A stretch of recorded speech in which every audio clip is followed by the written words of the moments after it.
Yo, it's your boy Ryan, Northwest Sports Fanatics, back at you with a new video. Today's new video is a good one. It's Aaron Rodgers on the Pat McAfee show earlier today, a reaction of the 45-minute to about an hour interview exclusively with the Pat McAfee show. His future with the Packers, his future with his girlfriend or past girlfriend with Shay. We'll have to see if that's true or not. I want to go over maybe a little bit of audio as well. We'll go over some breaking news as well as in the NFL with some releases. One of them is with the Kansas City Chiefs. We'll be going over that as well. And you can just hang out with your boy here for the next couple of hours.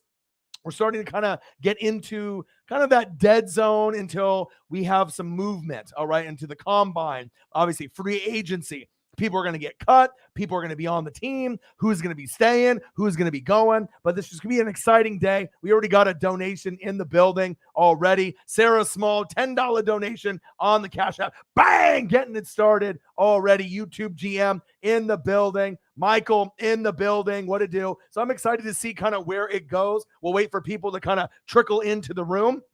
I have some audio here of the Pat McAfee show as well as the Aaron Rodgers, so we might be able to listen to a little bit of that. But I hope everyone is having a fantastic day. YouTube GM in the building. How are you? And I also made sure that I was going to able to, kind of take care of some of the people that are important to me. So Sarah Small, obviously, is the manager. She's taking care of the donos, making sure everything's in line with everybody in the room. So I ended up sending her some gifts. So we ended up having some things from Homage, NFL Shop.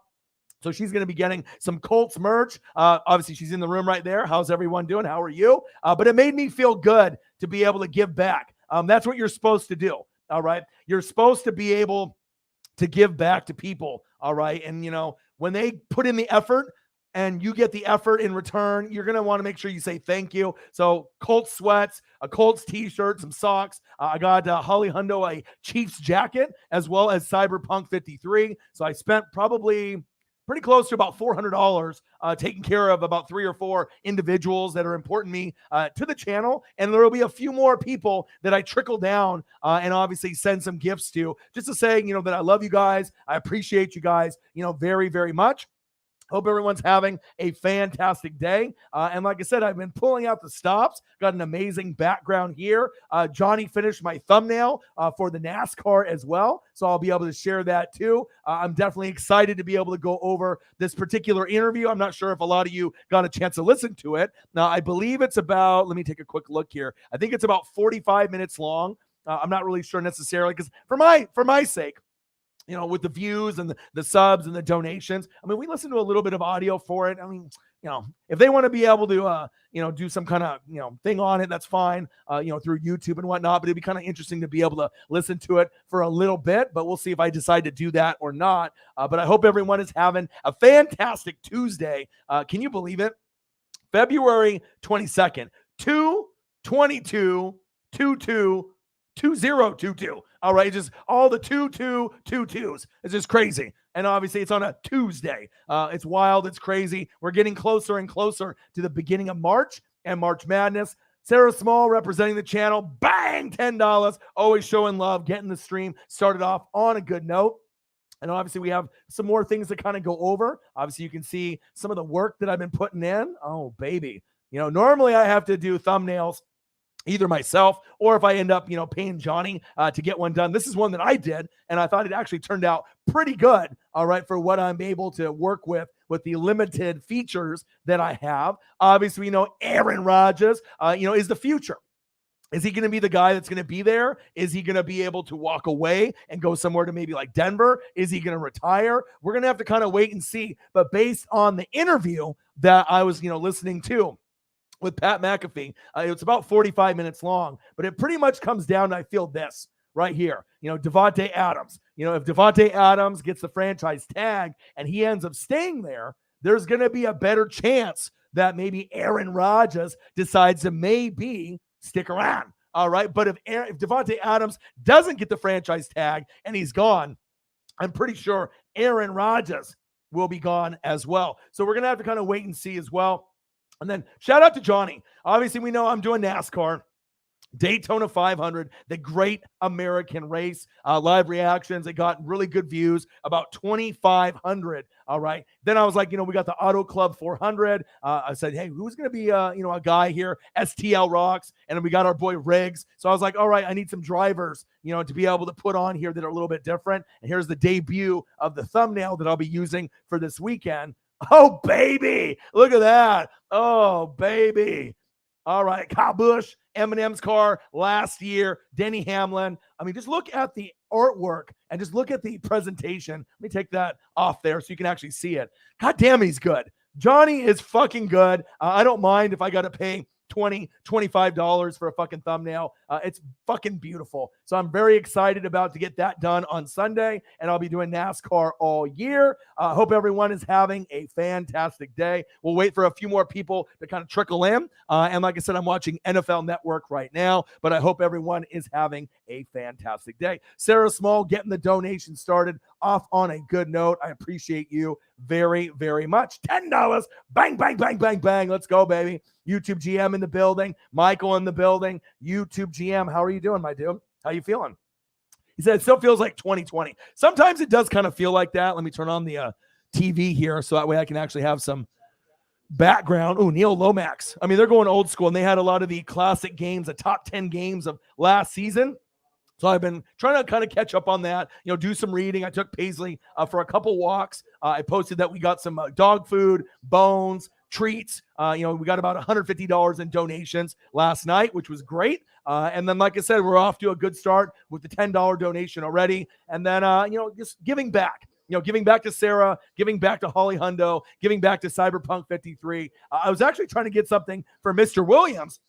He said he spends a lot of money, already on hats and T-shirts and jerseys and jackets, and he kind of refused my gift. But I said, you know what? If there's something that comes up that you want that's Rams, let me know. So at least I can show my gratitude and say thank you. So I'm going to get him something. I mean, whether it even be like some kind of cash app to maybe go to a restaurant or go get some food. If he doesn't want to do it for like sports merch, I want to make sure I at least say thank you and give back. So yeah, 2021 and 2020. I didn't with all the COVID and everything that's going on. That's definitely crazy.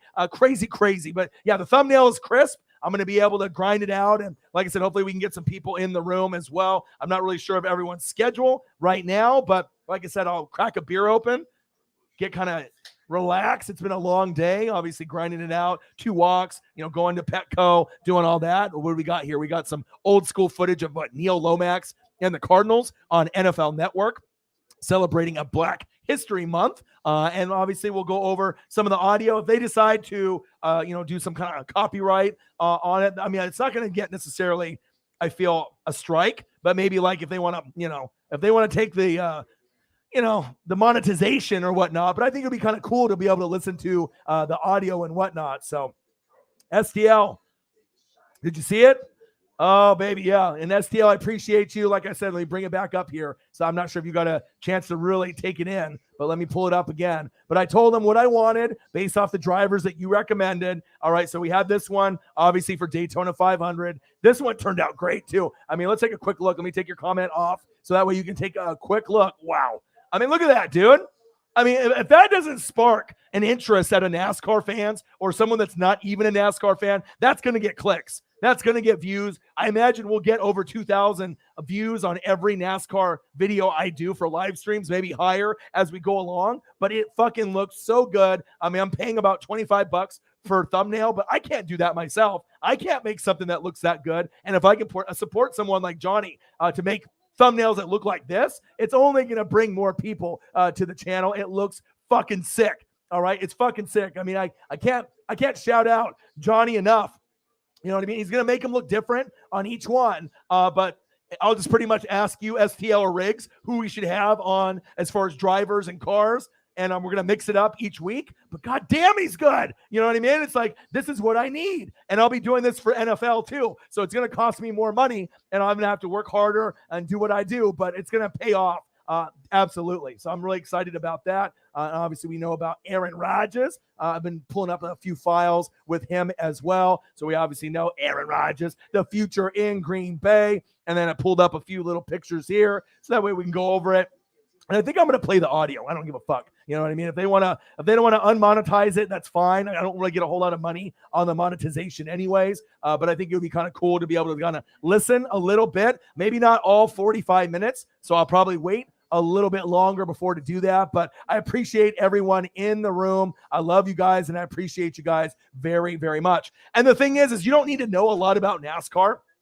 That's what I'm here for. That's what Riggs is here for. That's what STL is here for. You know, we're all going to kind of learn together. And like I said, you don't have to be a super fan. I used to be a super fan of it about 15 to 20 years ago, but I'm getting back into it. So, I mean, even if you're just bored or you're not into it, you can hang out in the chat and just hang out. And you never know. You might actually get a little bit more interested. From what I know, is whenever I watch someone in a live stream or I hang around someone, if they're into it, I get into it. If they're passionate about something, I get passionate about it. You know what I mean? If they're loving something, then I'm going to probably start to have a little interest and love it. So it's kind of that, kind of that deal. You know what I mean? Like my boss at O'Neill, 20 years ago, he was just so excited about NASCAR like NFL. I didn't understand why, but he actually went to the races. He actually spent the money, to go there and tailgate and do all that. So I started to understand kind of how his brain worked. It's just like me going to Ducks games or going up to Seattle to see Russell Wilson or going up to Seattle Mariner games. So I kind of get it, And then my fandom increased with his passion and his energy speaking about the sport of NASCAR. So, it is what it is, but definitely wanted to shout out Sarah Small. Wanted to definitely shout out Holly Hundo. Cyberpunk 53. It was about $350, $400 that I spent today. It was over $400 if you include when I went to Petco and I bought food, dog toys, bones, as well as taking care of these three individuals. I'm going to get Mr. Williams taken care of at some point as well. A couple jackets, a couple t-shirts, sweats, socks, just to say thank you. I love you guys and I appreciate you guys very, very much. Hey, he is the go to thumbnails, isn't he?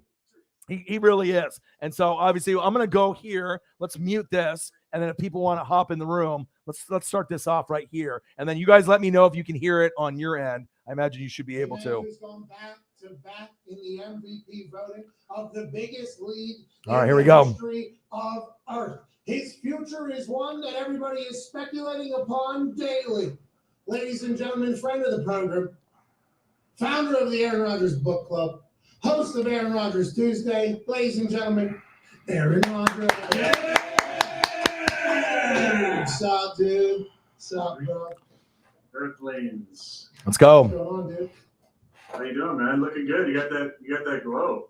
Thank you. I appreciate that. I try to get a little Hawaiian sun, have a good time. You know all about that one off season ago. That's all we can talk about is you in Hawaii jumping off of waterfalls. And let's kind of chat about that. Now that we're a couple weeks removed from the season, you've won your second MVP. You look back on the entire year there was. Your just thoughts now that you're a little bit away from it. Is there any different thoughts than you had maybe a couple weeks ago after we talked about your loss?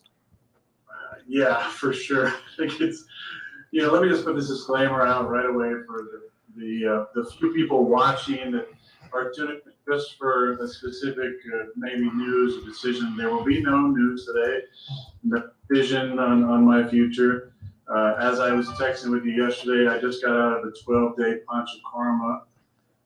Look that up. I know you did after we talked. But it's a cleanse that originated in India. It's been going on for thousands of years. And it's something I've done in the off season, so I'm just getting my head above the sand now and seeing what's going on out there. But no decision about my future today. So all you just do. Hold on. Fresh up the punch of karma. You had to think about your decision. Now, obviously, no decision is being made, and that is 100% okay. And by the way, your life, your world, people are going to be mad at you for it because they were expecting it. That's on them, not on you. But have you thought about that anymore? I assume that has to be all you're thinking about, or are you trying to compartmentalize everything? All I'm thinking about? No, buddy. There's other things going on, like throwing a bunch of karma. But no, the off season I feel like kind of begins when your season ends on paper, but it really starts to begin once the Super Bowl is over. And I started this PK before during Super Bowl week, so I was actually on it when I won the MVP the other night.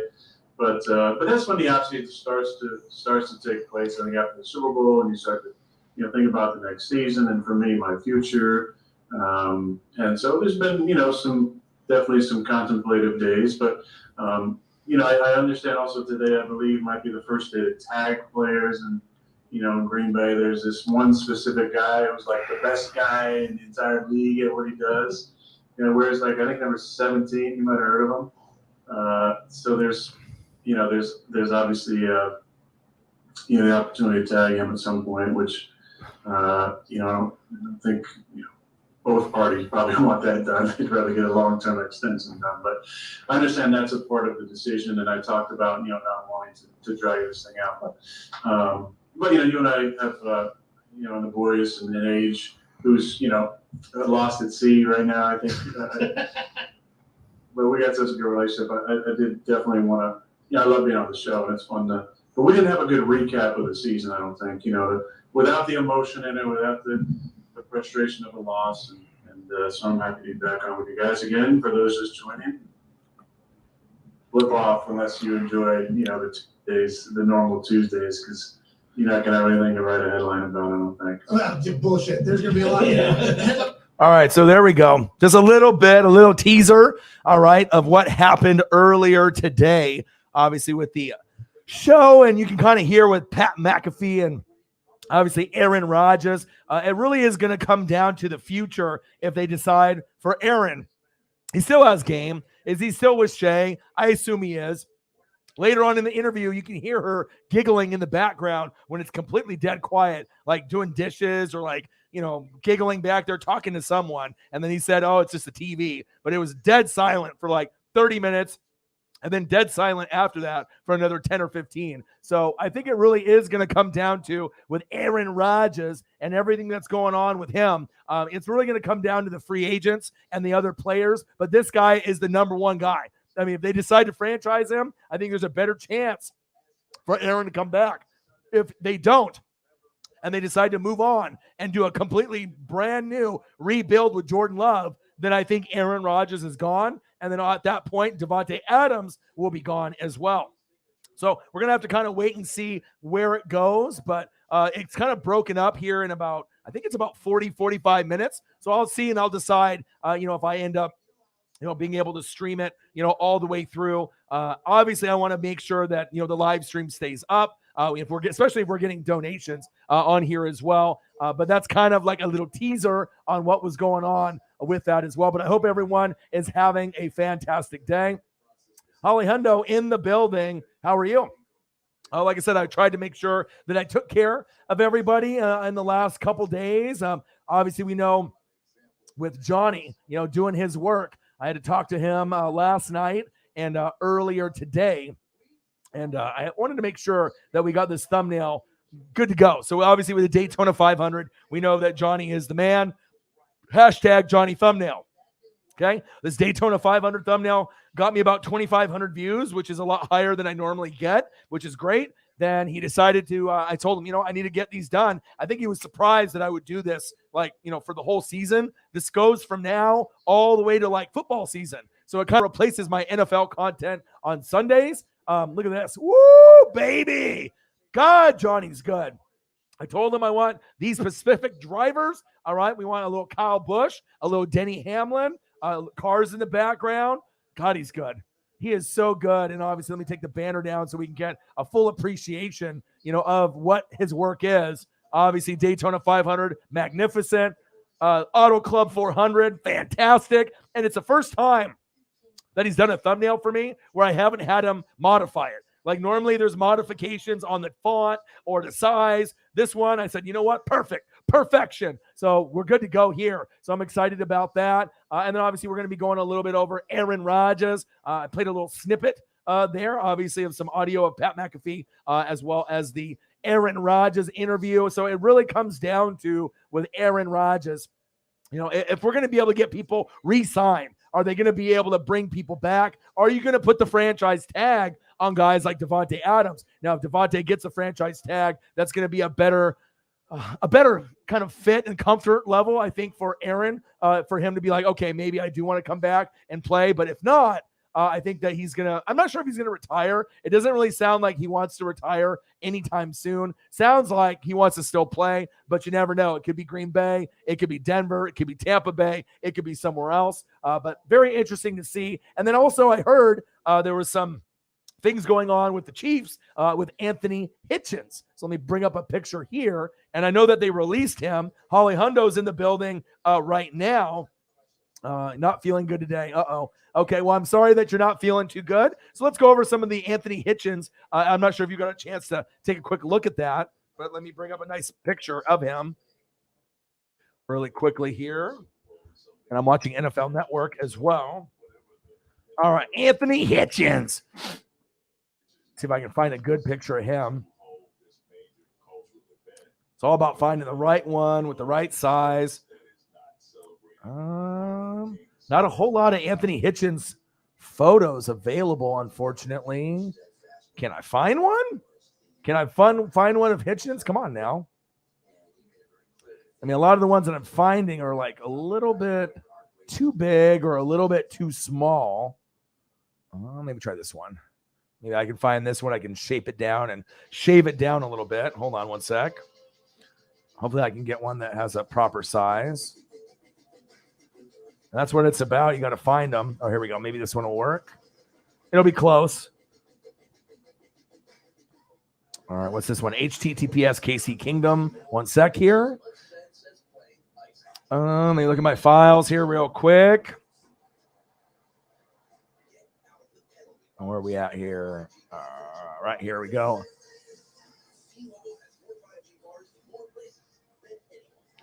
All right, so I didn't get one that would fill up the whole thing, but you get the point. Anthony Hitchens, obviously that was kind of one of the main pieces of news. What are you thinking about that, Holly? I know obviously you got Nick Bolton. We already saw the impact that he had on the Chiefs defense. And obviously I think with this is going to be more about kind of like saving money, moving forward.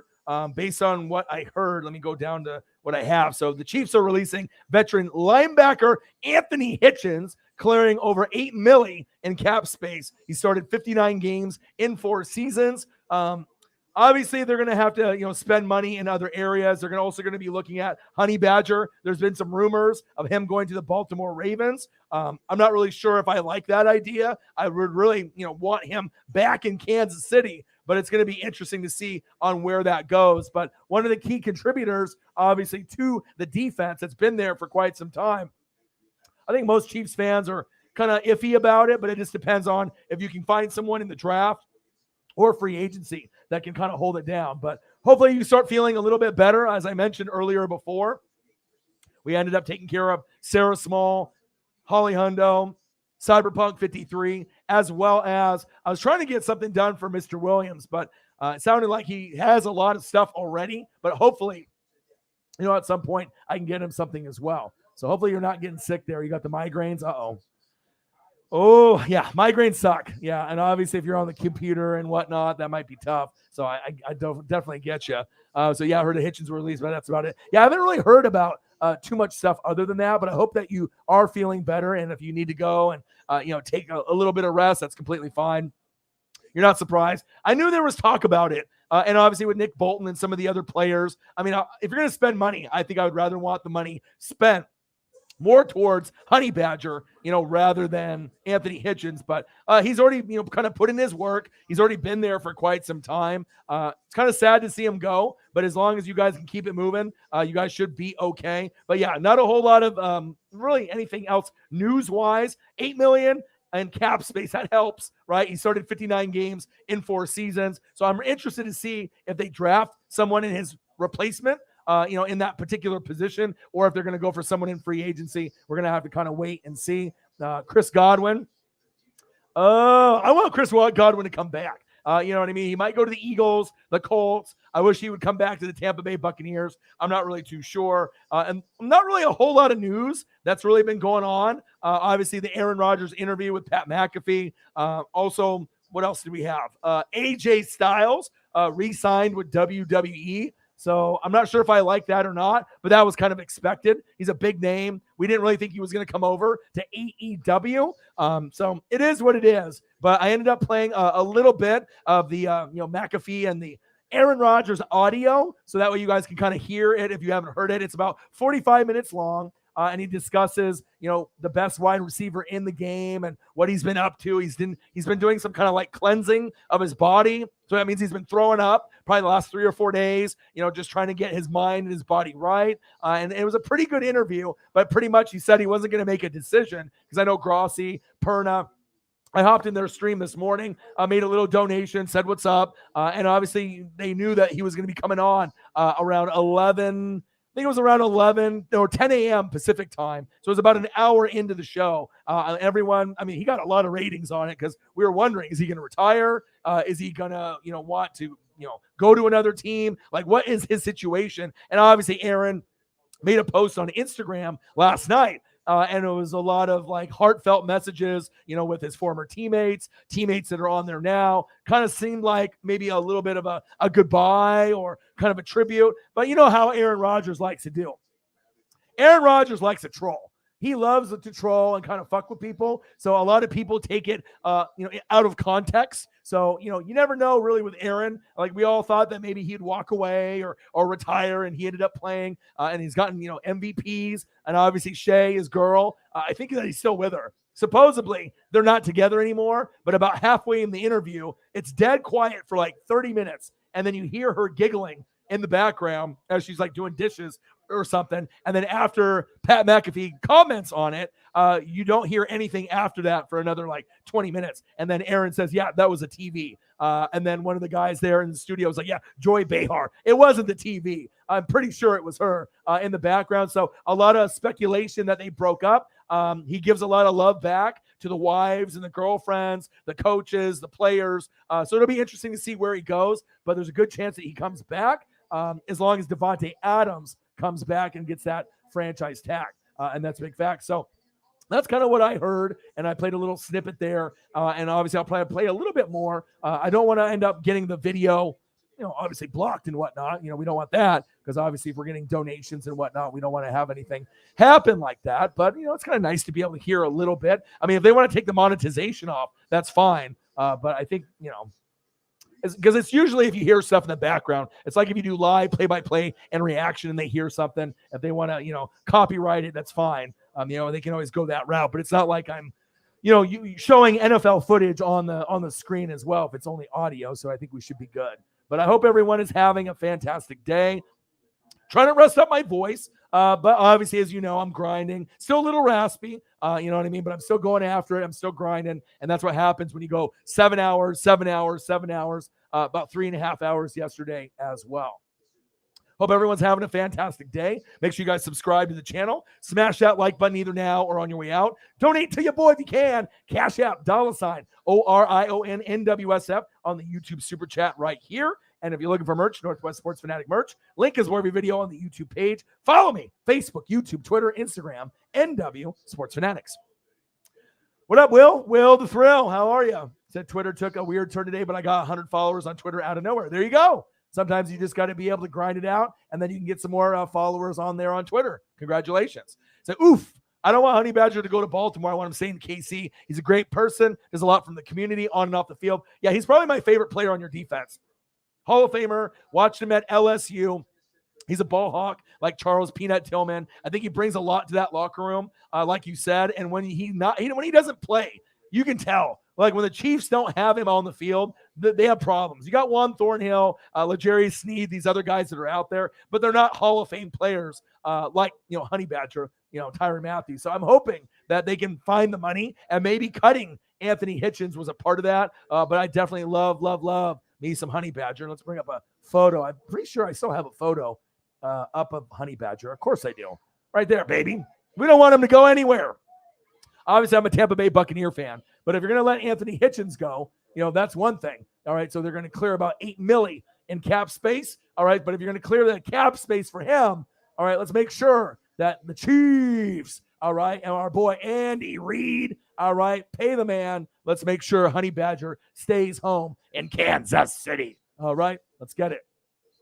Let's see here. Let me scroll down and see what's going on. Sarah Small's in the building. Holly, not feeling too well, but hopefully that you'll be okay. A lot of people are kind of not feeling too well. For me, I'm not feeling sick. The voice is a little raspy. I went on 2 walks today. I got the stuff from like Homage, and obviously on the NFL shop, I got to make sure I took care of Holly Hundo, Sarah Small, Cyberpunk 53. Tried to get Mr. Williams taken care of, but he wrote me this big, long, kind of essay in the response that he says he buys a lot of stuff anyways, and he didn't want me to buy anything for him. But, if you keep donating to me and, representing the NWSF, I got to do at least something for you. I mean, if you don't want a hat or a jersey or a hoodie and you got plenty of that, let me at least buy you something that you can like go out to dinner or something. Like, let me at least do something for you to say, I appreciate you. You know what I mean? Like when someone is that, thoughtful, when someone is that, NWSF for life, it's like, I want to make sure that, they know that I appreciate them. And, I haven't had too many people say no, but I get it. You know what I mean? But I want to make sure that he accepts it. So whether he likes it or not, if I have to send him Cash App, whatever it is, I'm going to make sure that I'm going to send him something to make sure that he feels the love back from the NWSF. And that's facts. $10 in donos from Sarah already. Let's try to get to 50 and go from there. Let's get it. It's an interesting. I actually have gummies, which help my migraines, but they're hard to get around here. You got to come here to Oregon. I haven't actually had any gummies in probably about a week or two. I've just been grinding it out, pineapple beer, doing a little bit of that. I've been staying up late doing research, film study. So I haven't really had the need to do that, but I'm still waking up early, feeding Paisley, going on walks, going to Petco. I had a couple videos that I put out on the Instagram and the Twitter. She loves her new bones and whatnot, and got her some dog food. And that stuff gets expensive. Like I think I bought two bags of dog food and a couple toys and bones, and it was definitely over $50. Just like that. So that's, if you have a dog or a cat, you understand when you go to Petco, it's not cheap. It definitely gets expensive, and that's big facts. It's a Pepto-Bismol Icy Hot with help with the headache. He's like, gummies would be good. Gummies would be good. Tien Jose in the building. What do you do? He said, what do you think about Brady coming out of retirement and play with the Niners? I would love it. I'm a Tom Brady guy through and through. Obviously, we know fly like a butterfly, sting like AB. Antonio Brown is crazy like Kanye, and he's blasting Tom, saying that he didn't get the ball, and his ankle's like broken, and Arians. I mean, this guy's just fucking, he's just out of his mind. You know what I mean? Like, if he would have just fucking played, if he could, what could have happened for us? Like, I think we would be Super Bowl champs right now, to be honest, back to back. But if Tom decides to come out of retirement, that's where I want him to go. I want him to go to San Francisco. Kyle Shanahan has a team good enough right now that if they just had a quarterback better than Jimmy G, they can make it to the Super Bowl and they can win. But I just don't know if he's going to come out of retirement or if he's going to stay retired. I mean, it depends on if he wants to be with Giselle long-term or not and whatnot. But, I mean, we're going to have to kind of wait and see on how it kind of all plays out. But if he was going to go somewhere, that was a team that I rooted for as a little kid, the Niners. If I wasn't a Tampa Bay Buccaneer fan, I would be a Niner fan. Joe Montana, Jerry Rice, John Taylor, Tom Rathman, Brent Jones, Dion, Dana Stubblefield, Merton Hanks.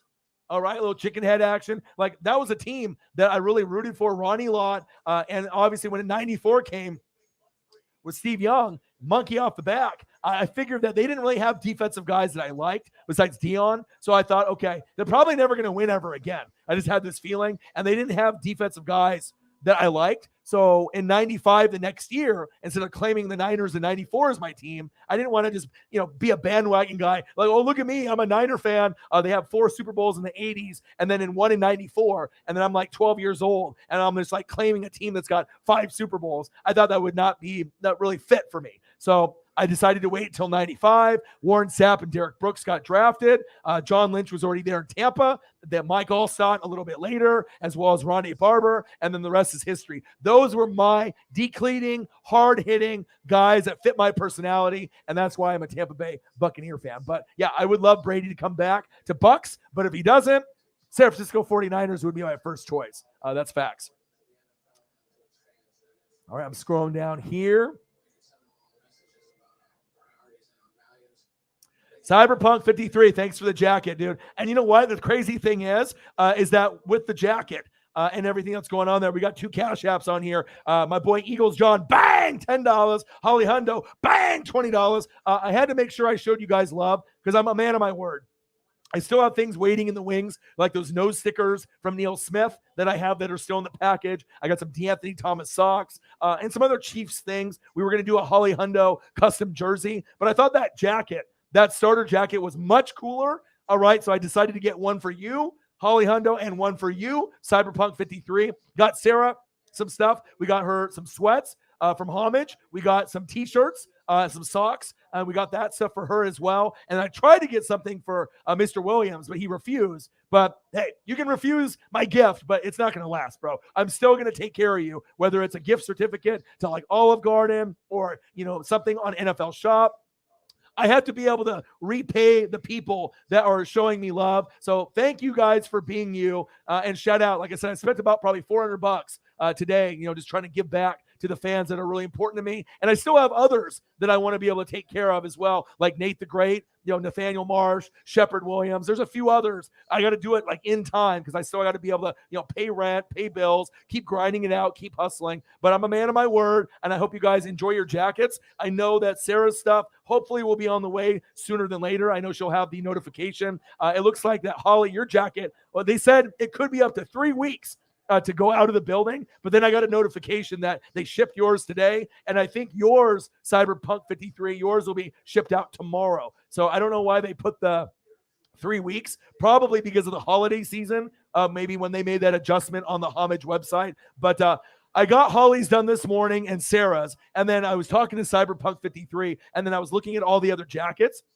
They're selling out like this. So I thought, okay, if I wait, and then, all of a sudden the XXL is gone, I'm going to feel like an idiot. I'm like, I need to do it now before it sells out. So I decided just to get them all done in one day. So that way Cyberpunk doesn't miss out on obviously the jacket. And I can't wait for you guys to send me pictures of the merch. And like I said, I hope you guys enjoy it. You guys are worth it. I wouldn't be who I am without you guys. I appreciate you guys very much. NWSF for life. Appreciate you guys. All right. Let me actually put in some of the donations in here. And I apologize, my voice still being a little raspy. It's going to be like that probably for a few more days. I got to drink some tea, some honey, obviously cough drops and whatnot. It's still just a little raspy. I mean, I haven't done 7-8 hours in streaming 3 days in a row, probably ever. That was kind of a push my voice to the limit kind of thing. But so it takes a little time to recover, but I'm still here. You feel me? All right, one sec here, guys. Eagles John, $10 dono on the Cash App. I mean, Eagles John might be coming up on that list too. I got to try to take care of as many fans as I can. Thank you, Eagles John, very much. Representing Delaware to the death. Bang! $10. Eagles John, appreciate you. Holly Hundo as well with a 20. Appreciate you, Holly.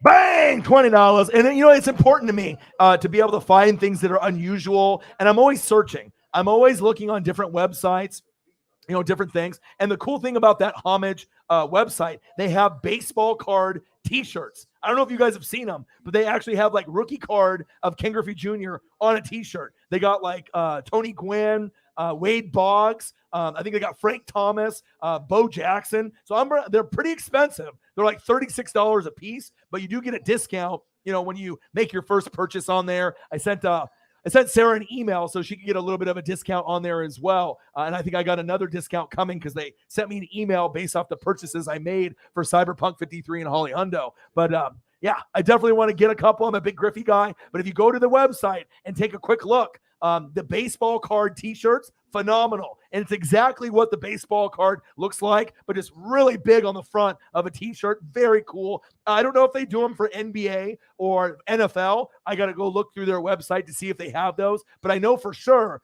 they have baseball ones, and they're fucking incredible. If you get one, you will be standing out in your friend group. And that's big facts. Let me go back up here and take a quick look to see what I missed here. And I apologize that some of y'all are not feeling well. I know sometimes that happens with like headaches and everything. I hope you feel a little bit better, Holly. Let me see here. Let me kind of scroll here. All right, Tianoze, we talked about the Brady. All right, because I like to make sure I'm, not skipping anybody. Yeah, I took a nice warm shower. I took Paisley on 2 walks today. Here we got Cyberpunk 53. Thanks for the jacket. No problem. When I get my notification that it's shipped, I'll send you a screenshot and the information on Twitter as well. Great seeing you in the room. Holly Hundo, no problem. Anytime for you guys. Let's see here. We had a huge weather change, upper 60s to 15 degrees in less than 24 hours. Wow. Yeah, that definitely would give me headaches or migraines, nose running, headache, that type of thing as well. We don't usually have that drastic of weather change here in Oregon, but you guys are there in the Midwest or the East Coast. I imagine it's going to be crazy. Yes, the vintage Colts shirt, socks, and sweatpants. That makes me happy. You know what I mean? Because like I said, I know that you had your eye on a few different things. And like I said, I need to do some more exploring on the Homage website. But it's one of those companies. It's been around for a little while, but they start to pump out more stuff. And I found another company called Junk, I think it's called, and they do headbands. They do Chiefs headbands where they have like the number and then like the team logo, or they just have the logo in the front, like paint splatter and like these different headbands. They're very cool. So I'll have to find the link. And once I find them, I might do some giveaways for the headbands, but they're very, very cool. They have like 1,000 to choose from. So it's like if you have your Chiefs, I looked at the Chiefs ones last night, but they have regular ones, white ones, red ones, paint splatter ones that have like 15 for Mahomes and Mahomes written in the front. So you could like wear a hoodie and have the headband underneath, kind of like the headband that I have for my Supreme headband. So they're very cool. I think it's called Junk Brand. I'll have to look it up, but I was browsing all the headbands that they have. Very cool. Very, very cool. And they're all NFL officially licensed. It's not like a bootleg product. Same thing with Homage. It's all legit, officially licensed merch from the NFL, MLB, and NBA. So I recommend people go there and take a quick look and take a peek. All right. Let me see here. So I'm going to send something to you all. You may take a little while. Yeah. No problem, man. I mean, you got to make sure you take care of you. You know what I mean? Sounds like you've been going through the ups and the downs, obviously with some sickness, some stuff with work and football. Take care of you, man. Make sure you're good up here. We're here for you, obviously in the chat, the Discord. Make sure you take care of you because, like I said, first off is you got to make sure that you're okay before you start thinking about anybody else. And we're definitely here for you all the time, okay? We love you and we appreciate you. If my Birds picked up Godwin, still should draft. Yes. Treylon, yeah, holding things out, wide receivers for years to come. And I know that the Eagles were looking at that for Godwin, the Colts, maybe coming back to Tampa Bay, but he did go to Penn State. And I was talking to Sarah this morning. I said if he had his choice, he probably would go to Philly. No disrespect against the Colts, but we don't know who the quarterback's going to be, Jalen Hurts. And also, it sounds like, I'm not sure if the Eagles will do it, but if the Eagles throw their 3 first-rounders to get Russell Wilson, that might work out. You know what I mean? Like, I don't know if you guys are sold on Jalen Hurts or not, but if you give up the 3 first-rounders, I mean, obviously you want to build up the defense, right? But if you get Russell Wilson and you can manufacture free agents and try to find some pieces later in the rounds, it might be kind of a stinging blow on the defense for a year, but then next year or the year after, I mean, shit, if you got Russell Wilson alone, you should be able to win around 9 or 10 games if he doesn't get hurt. So, it kind of depends. Do you go Godwin? Do you throw all the draft picks? Because you're one of the only teams that has that capital. So if the Eagles go all in and get Russell Wilson, I want him on Tampa Bay. But you guys have the draft capital, and it kind of makes sense. Even though I want you guys to build up your defense, but depending on the 3 defensive guys you get, they probably aren't going to be as good as Russell Wilson. And if you get Russ, you could run that NFC East for years.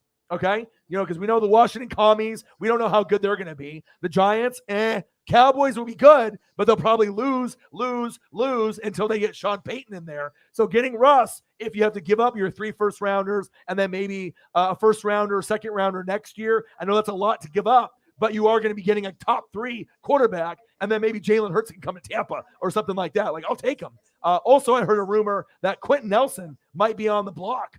Which is crazy to me. It's like, why would you want to get rid of one of the best offensive linemen for the Colts? But it's all about money, and it's a business, so we're going to have to wait and see kind of where it goes. But very interesting, topics that are kind of coming up as I'm reading a lot of the NFL. and they had the NFL top 10 games of last year. So you want to make sure you I have some on the DVR. They had quite a few of them on there, but let me take a quick look.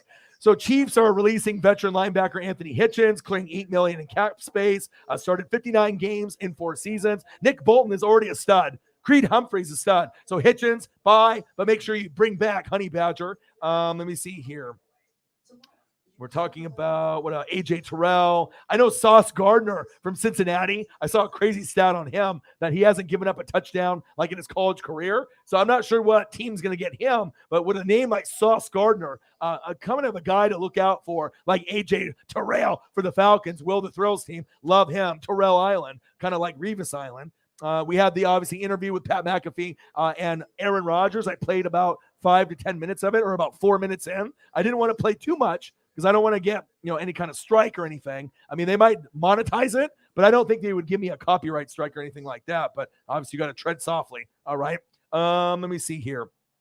Free agent landing spot predictions. Devontae Adams franchise to the Packers. Armstead to the Dolphins. Allen Robinson to the Dolphins. My center, Ryan Jensen, to the Bengals. Boo! But I can see that happening. I want him to come back. And they have Honey Badger going to the Ravens. I hope that doesn't happen, though. Let me see here. What else we got here? AJ Styles re-signing with WWE. That's one of the other bigger news. Deshaun Watson can face questions under oath in at least 9 of the 22 civil cases filed against him by women who have accused the quarterback of actions ranging from harassment to sexual assault. So that's coming up as well. And that's kind of the news pretty much for today. And there's going to be some more things that'll come up. But you guys can obviously mention it to me, and we can go over it as well. But I hope everyone is having a fantastic day. Whew, Godwin.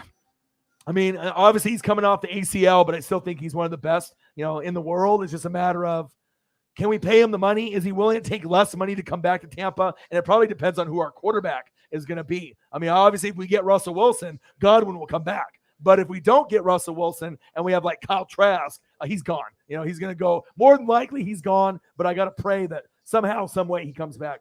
Dana Stubblefield. Woo, Ken Norton. All right. Merton Hanks. I mean, I can name drop for days. Ronnie Lott. Just all those guys from back in the day. So it's an amazing, amazing group for the 49ers. That's facts. Let me see here. I'm still scrolling down. Bang, bang, bang, bang, bang in the building. What a deal. Where do we at? $40 in donos so far. Much love to all the goats that are in the room. I appreciate you guys very much. Good choice with the jacket, Orion. I already have some custom jerseys, but the jacket is very unique. I thought so. And then, the other one just says Chiefs, but in the inside of it, it says like #1 tailgater, something like in the inside of the jacket itself, like on the tag. But it just says Chiefs in the front, nothing on the back. And then the one that I got you in Cyberpunk 53, it's got the NFL patch on the arm, and then it has, the Chiefs logo and then Chiefs on the back. It looks a little bit cooler to me with something on the front and the back and on the sleeve.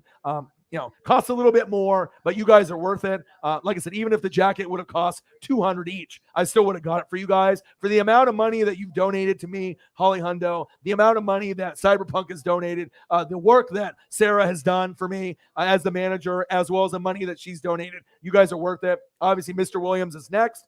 Shepard Williams, and then a few others. And obviously, it looks like if Eagles John keeps doing his thing, he's going to be getting a gift sometime sooner than later as well. You guys are the best fans on planet Earth. I just got to try to take care of the heavy hitters first to let them know that I love them. And I know a lot of YouTubers don't do anything like this. Maybe they think it's just expected, you know what I mean? But nothing is expected. No views, subs, the donations. I mean, you got to really show gratitude like Aaron Rodgers did in the post. If you really do care about people, you need to show it. And like I said, I want to make sure you guys know that you're loved and appreciated. Because like I said, I'm doing this full time. And if I didn't have you guys, I wouldn't be able to make my dreams come true and do this full time. I would have to get some bullshit, side job that I would hate. And at some point I'd probably quit it or get fired, just being, irritated with it. So it's just nice to be able to do my dream. It took 10 years, to get to this point.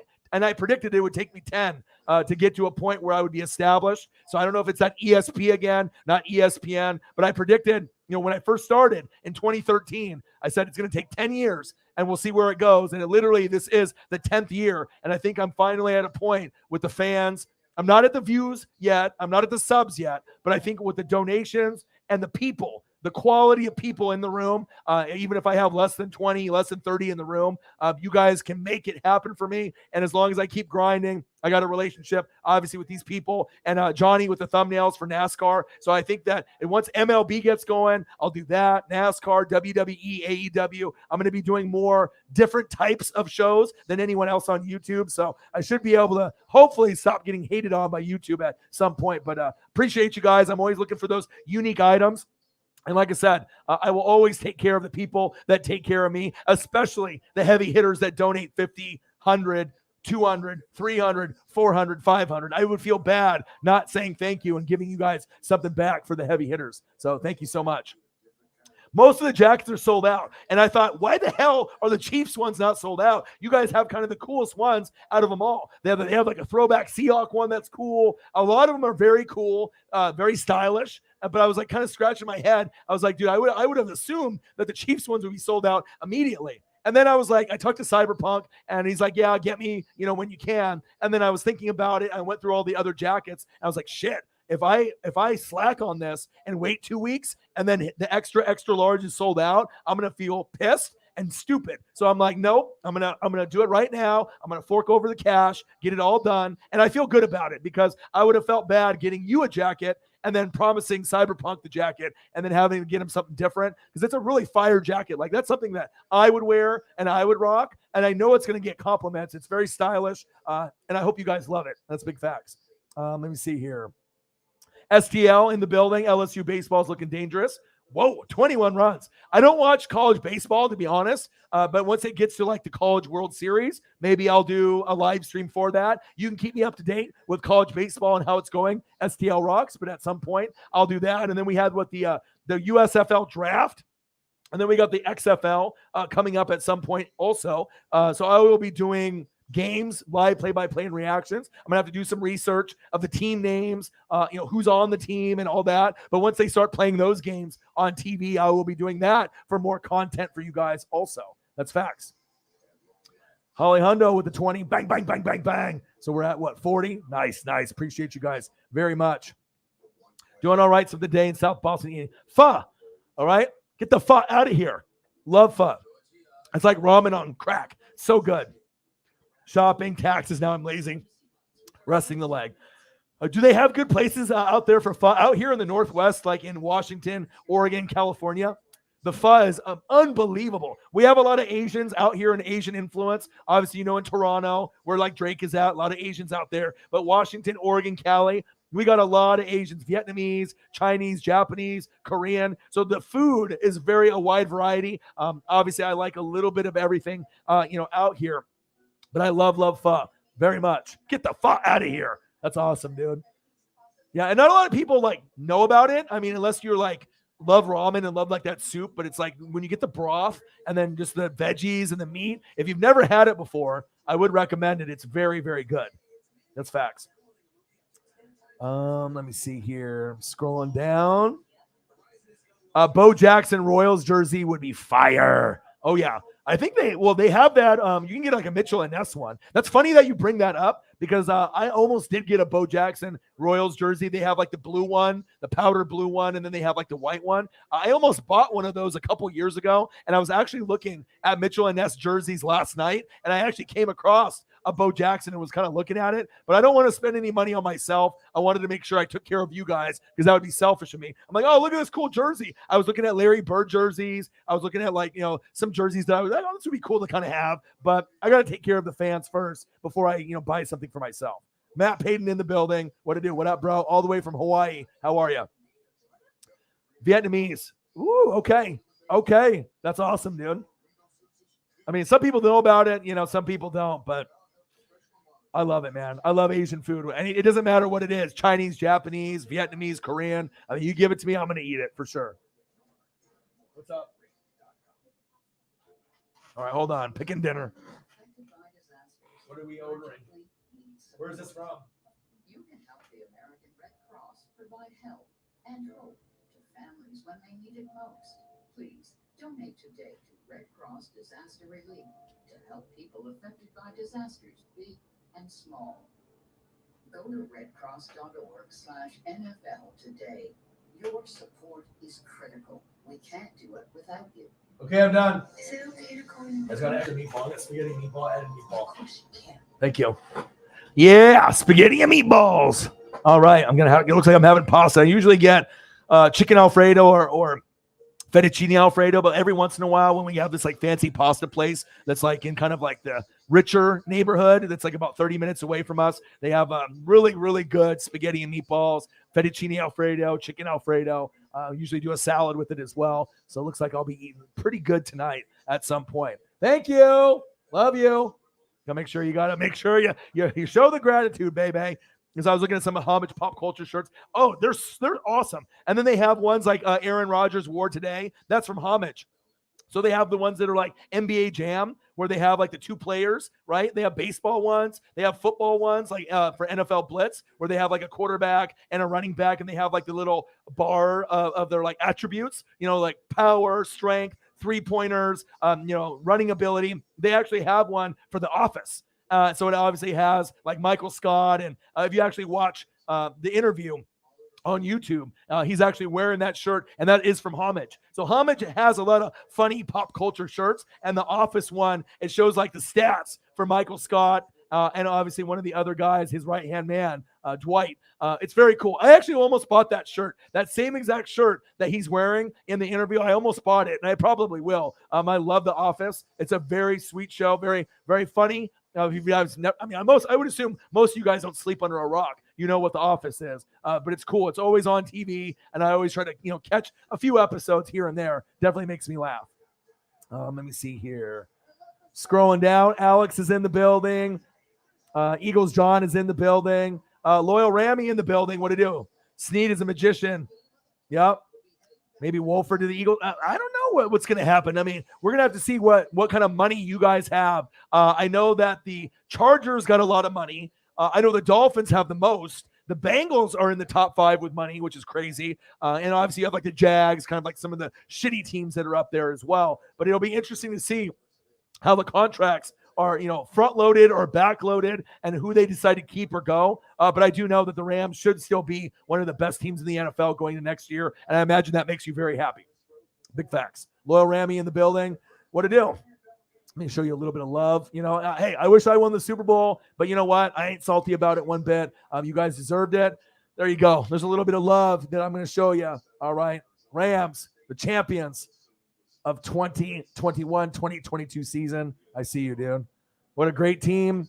What a great opportunity for you guys to shine. I wish it was us, but, hopefully that I know we're not going to get Brady back, but we'll see what happens moving forward. And we'll see what, you guys do against the Niners and some of the other teams moving forward. That's big facts. Let me see here. I'm scrolling down.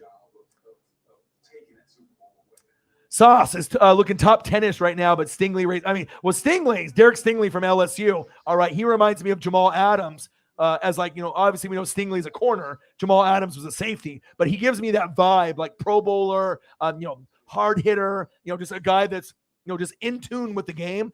Sauce Gardner looks like a guy, I'm not really sure how he's going to project on the NFL level. Stingley probably rates a little higher, but I mean, Sauce Gardner looks very good. Going into the NFL, I just don't know what team he's going to be a good fit for. But with a name like Sauce Gardner, I mean, I would assume that he hopefully pans out in the NFL. Going to be very interesting to see where some of these guys fall in the NFL draft coming up. That's facts. Yes, name dropping for days, my dude. Let's see here. Rodgers needs to quit acting like a little bitch. Dude is trying to generate the same amount of clout Brady got when he announced his retirement. Man, you're salty. I like Rodgers. So I know a lot of people don't like Rodgers, but I do. You know what I mean? I think he's very intelligent. A lot of people are haters towards him. I like him. I've always liked him. He's misunderstood, but he's very intelligent. He's not really a fan of the media. That's why he talks to his friends, like AJ Hawk and Pat McAfee. Obviously, he doesn't have the rings to kind of back up what you would like for Green Bay with only one, and with Brett Favre only one. But I mean, sometimes athletes are a little misunderstood. Sometimes we don't really know the full story on athletes. So I mean, I watch a Pat McAfee show regularly, and I get to see kind of his personality. And I think that he is a very intelligent guy. I think he's a cool guy. I think he's someone that I would like to have a beer with. And I think he's misunderstood. You know what I mean? He's just one of those guys that The media is always looking for stories for like clickbait.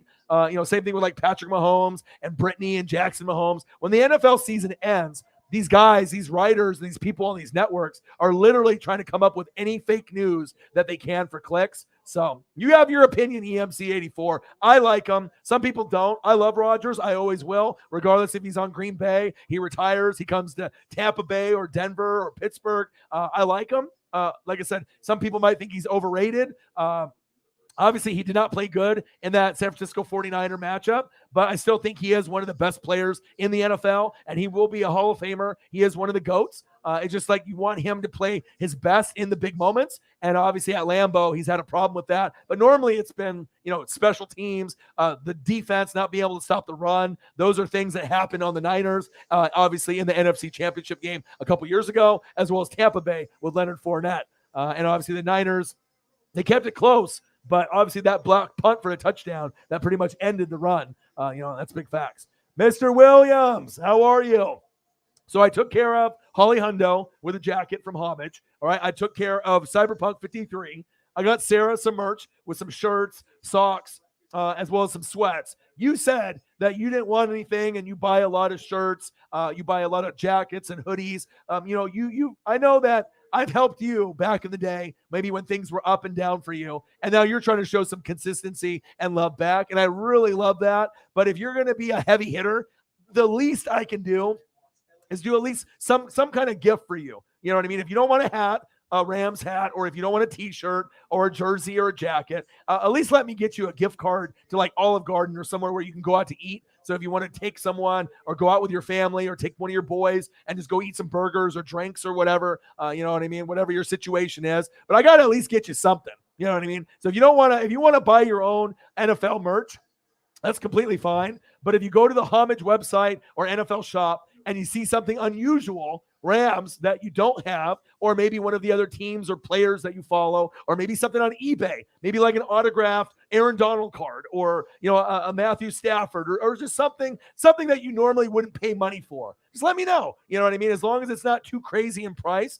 I want to at least do something nice for you for all the donations that you've given me. I think it's the least I can do. And I know that you said that you don't need it, but I still am going to send you something. So if you keep rejecting it, all of a sudden in the middle of the night, you're going to see a Cash App from me in the middle of the night. And I don't want you to send it back to me. I want to make sure that we can find a gift for you because I'm already taking care of the heavy hitters. So I already got taken Holly, Sarah, the manager, doing her business, being the boss lady that she is, got Cyberpunk, you're next. And then I still got to get Nate the Great, Nathaniel Marsh, as well as maybe Shepard Williams. And then we'll go from there because I still need to pay rent and pay bills. And I think I spent like $400 today with everything that I had to get, but it's worth it. It's worth it based on the hard work and the energy and the dedication and love that you guys have. And it's not like you guys are going anywhere. You guys are going to be here for life. So I want to make sure I show my gratitude, just like Aaron Rodgers did in the interview. That's facts.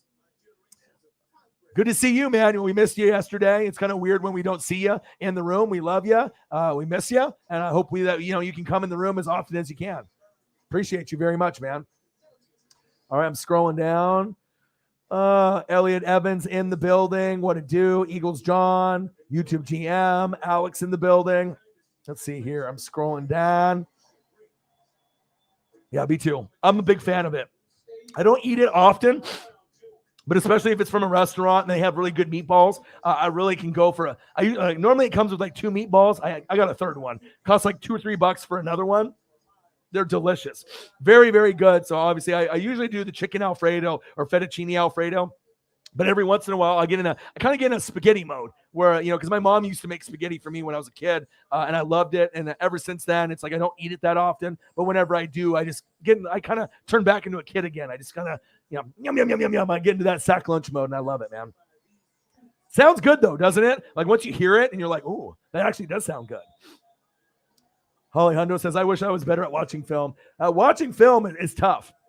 You know what I mean? You have to really look at a lot of different things, but it's my favorite thing to do. Like I could literally sit in my chair and watch film for 12 hours straight. Just like when I watch wrestling, I can watch wrestling for 12 hours straight. I can watch film, NFL, NBA, baseball, but especially NFL and college football. I can do that easy. Easy, breezy, lemon squeezy.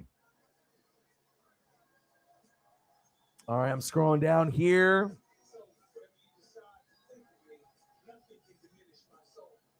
That's a good question. Let me take a quick look, Sarah. Look at Alex. Alex is trying to be a pimp here. He's like, what did she say? Let me see here. I got my buddy.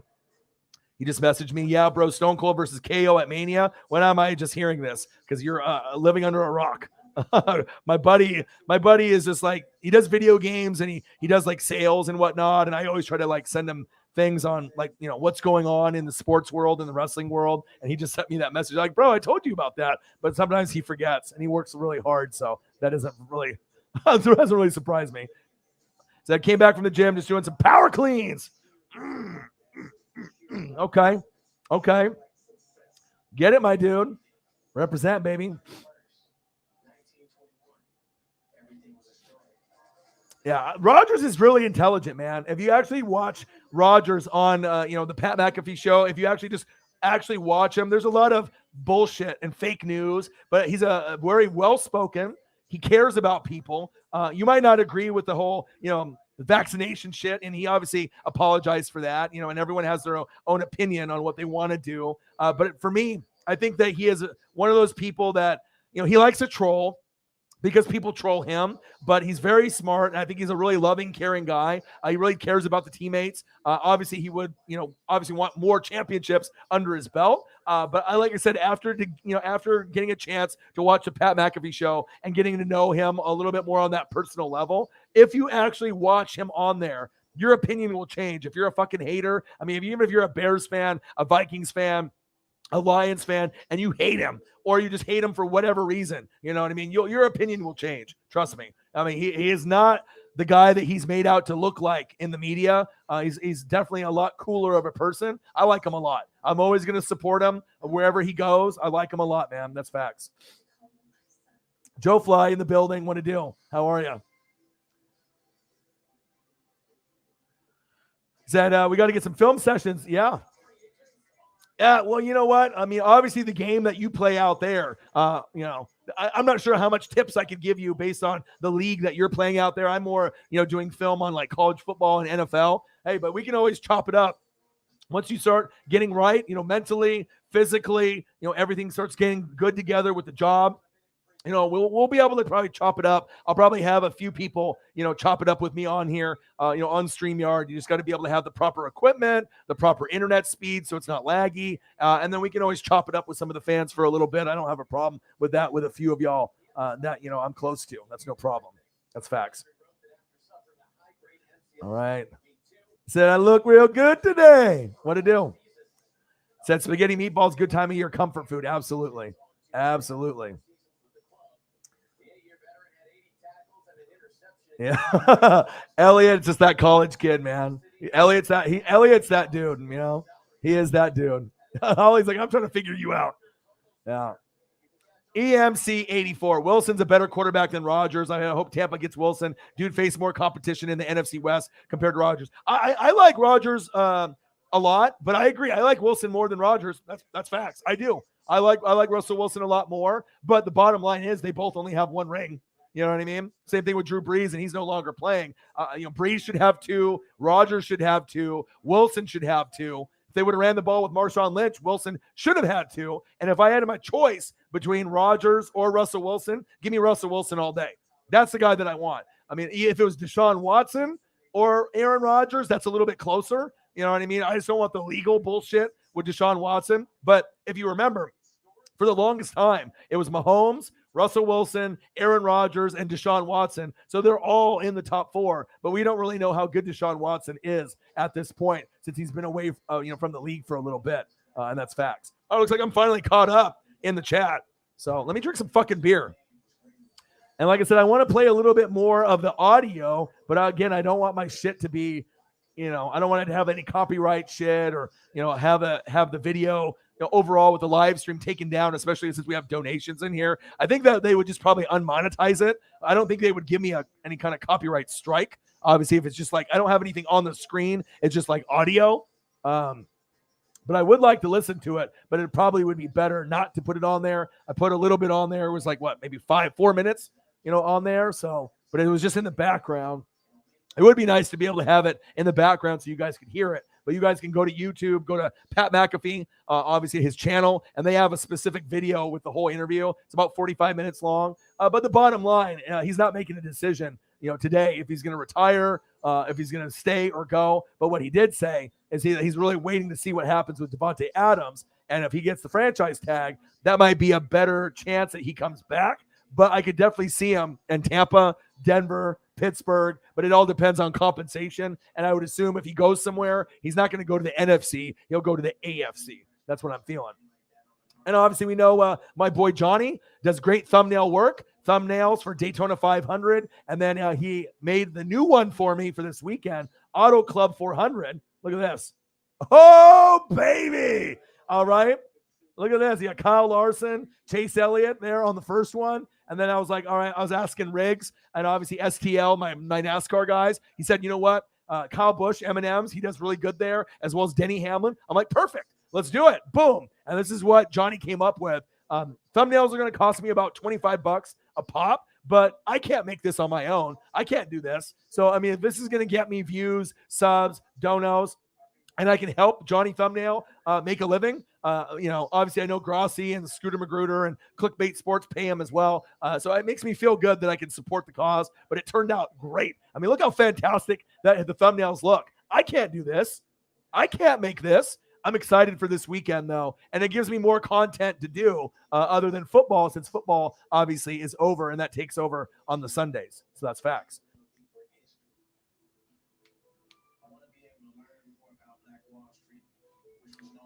All right, let me take a quick look, see what I got on here. Is there any games? Games of the year doesn't start till 9 p.m., and that's Rams and Bucks. Is that the divisional game? Well, what about the regular games? I got on the DVR some games from last night, though.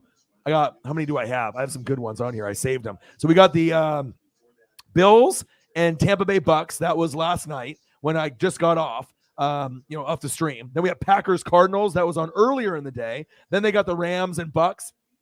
I think we already saw that, the divisional. And then we got the Bucks in New England in week 4. So I'm going to probably put the Bills and the Bucks on. And we ended up watching one of the shows last night, 911? But I still didn't get a chance to watch Cleaning Lady or Snowpiercer. So I'll probably end up watching some of that. But boom. So I'm going to put that on in the background so I can end up watching the Bills and the Bucks, kind of chop it up. And any questions or anything that you guys have, obviously this could be like a little NFL Q&A, anything that you guys want to talk about. Oh, awesome. So when I recorded it, it was already in the beginning of the first quarter, like the middle, and actually re-recorded it from the very beginning. No shit. So now I get to watch Romo and Nance with the Bills and the Bucks from last night. It's on my DVR. Hell yeah. And like I said, I want to be able to play the Pat McAfee clip with Aaron Rodgers, but I think if I play more, I don't want to get the video or the live stream. I don't think they would give me a copyright strike, but maybe they would unmonetize it. And then the monetization part, I don't really give a shit about, but I don't think they would give me a copyright strike because I'm not showing anything on the video side. But like I said, it's up to you guys. I mean, if you guys want to listen to it, I can always put some of the audio on. If you guys think I shouldn't do it, then I can pass it. It's kind of up to you guys on what you guys want. So you guys let me know in the chat if you guys want to hear a little bit more of the interview. I played about 4 minutes of it and then shut it off. So that way you guys can hear just a little bit of the Aaron Rodgers interview with McAfee. It's about 45 minutes long.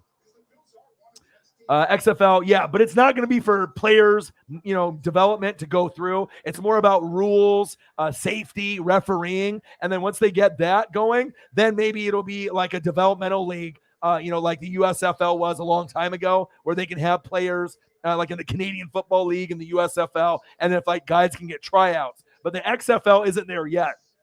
All right, they got to build this relationship with the NFL first. And then at some point, maybe it'll be a developmental league for the NFL for guys to get tryouts, maybe like college rejects, NFL rejects, and they play good there. And then they get a chance to interview and have a tryout with a team, but they're not there yet. So there's, anyone that has seen the actual article. And if you actually see, I follow The Rock, he's my brother. Okay. So anything The Rock comes out with, I'm already on it, but the partnership is good, but it's not the, hey, we're going to have our players join the NFL. They're nowhere near that step yet. We'll probably have to wait 2, 3, 4, 5 years to get to that point. But if the relationship goes good with his ex-wife, Danny Garcia, and The Rock, I could definitely see them, partnering up as a developmental league in the future.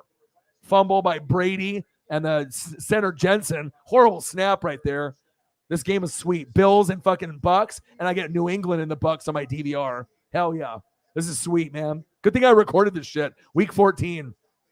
It's always awesome to have football games on your DVR when you get bored or when you're just missing football. I always try to have some Oregon Ducks on there.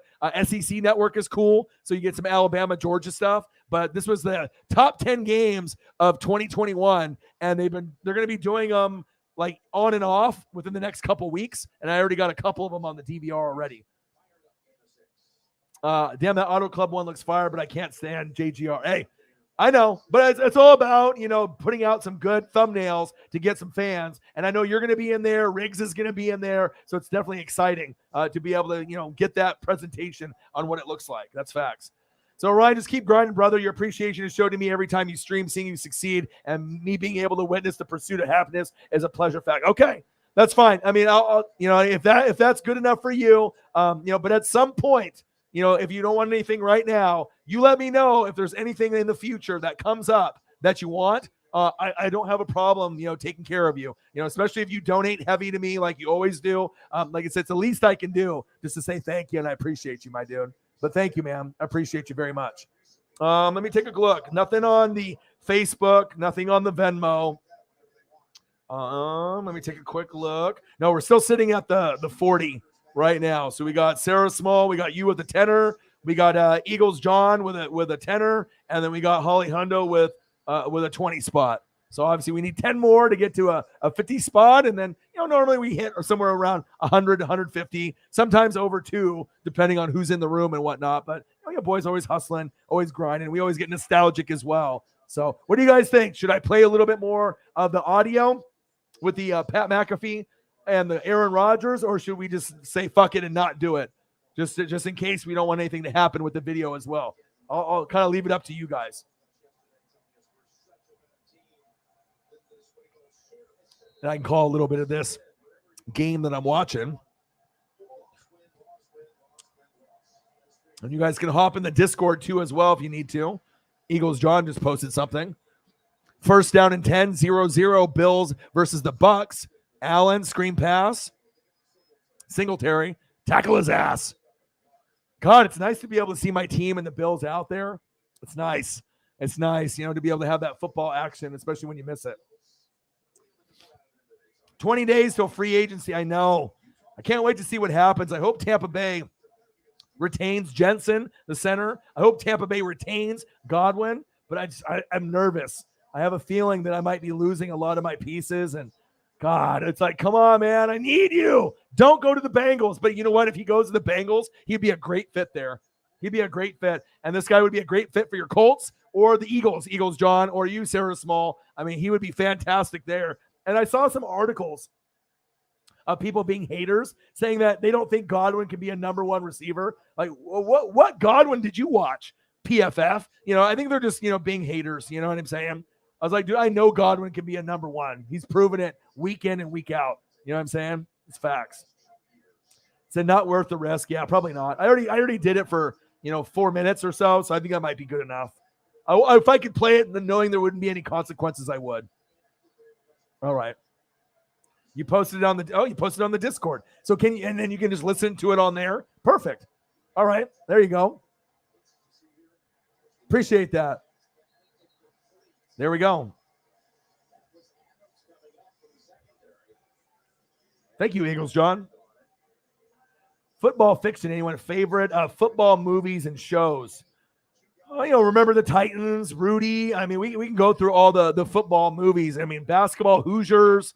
There's so many different football, basketball, Field of Dreams, baseball, The Sandlot. I mean, when you go into those type of movies, I mean, I guess it kind of depends on what kind of football mood that you're in. The Blind Side, very good. Well, the Orr from the Ravens. Who's in that? Is it Sandra Bullock? Is she the one that's in it? Is Sandra Bullock the one? I think she is. Oh, it's 12 noon. You know what time it is. Time for a sack lunch. Yum, yum, yum, yum, yum, yum. Buccaneers all over Josh Allen. Sit down. Let's go. Josh Allen, where you at? God, I know the Bills are going to be good next year too. They just need a running back. They just need a running back. Hopefully they'll listen one day. You know what I mean? But a lot of teams started to pass. Like, what the Chiefs? The Chiefs were actually looking at Jonathan Taylor. And then I think that when me and Sarah were talking about it and some of the Chiefs fans, and then Eric Bieniemy wanted Clyde Edwards-Helaire. Mistake. Could you imagine Jonathan Taylor on the Chiefs? You guys would probably have a couple more Super Bowls at this point if you would have had him instead of Clyde Edwards-Helaire.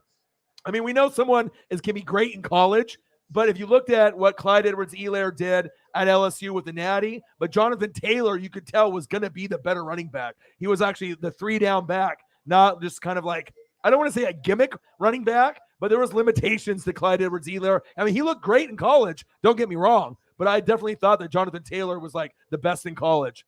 You know, if you watched him play at Wisconsin, I mean, there was no doubt that he was going to be a top 10 running back. Clyde Edwards-Helaire, you didn't really know what you were going to get. It's like you almost needed a really great offensive line for him to succeed. And then he obviously had some fumbling problems as well. Rudy's great. Necessary roughness. Yeah. Remember the Titans, the blind side, Little Giants. There we go. Bad News Bears. Waterboy. Yeah. Brian Song. Yeah, you guys are busting all of them out. Yes. The Program. How are you feeling, though, Holly? You still feeling kind of shitty with the headache and whatnot?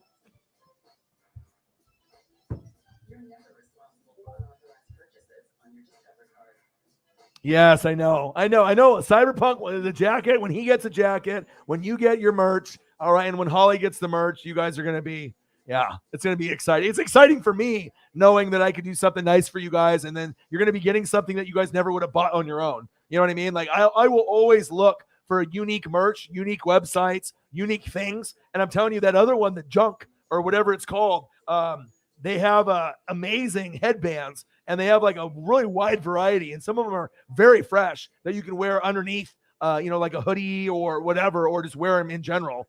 Very, very cool. I'll have to get the link on that as well. Yeah. Obviously, with the Chiefs jackets, they're fucking nice. If you go to the Homage website, you can see. But yeah, I try to take care of the people that take care of me. That's facts. Aaron Rodgers and David Bakhtiari when they were drinking with the beers. Is that what that is? There we go. Yeah, and see, the thing is, even though if it's in the Discord, if you can hear it on that end, whether I put it on the Discord or if it's on a YouTube or if it's on Twitter, if you can still hear it, on YouTube, when I'm streaming, I mean, that might not matter. You know what I mean? Like, they can hear it on the TV, or if it's on the Discord, or if it's on another channel. I mean, it kind of is like hit or miss if they decide to, not necessarily give you a copyright strike, but if they want to like unmonetize your video. I mean, if they want to do a monetization for themselves, that's fine. You know what I mean? Usually you won't get a copyright strike unless you're actually showing the footage directly on YouTube. So that's facts. Jameis Ameza in the building. What to do?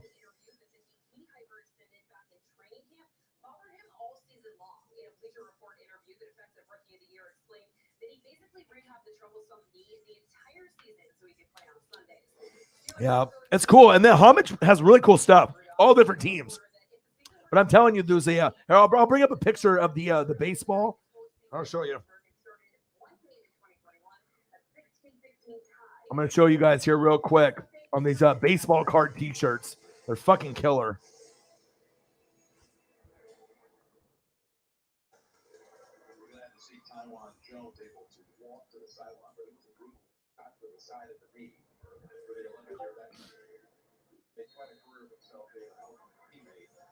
Let's see. They got Don Mattingly, Griffey, Jackie Robinson, David Justice, Willie Stargell, Tom Seaver. And these are actually baseball cards, like rookies. And so Frank Thomas, Mike Schmidt, Dave Parker, Joe Morgan, Griffey. Like, I'm definitely buying the Griffey one for sure.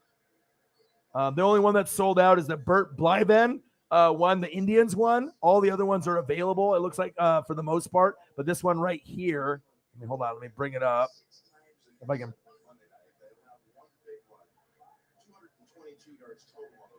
Let me see.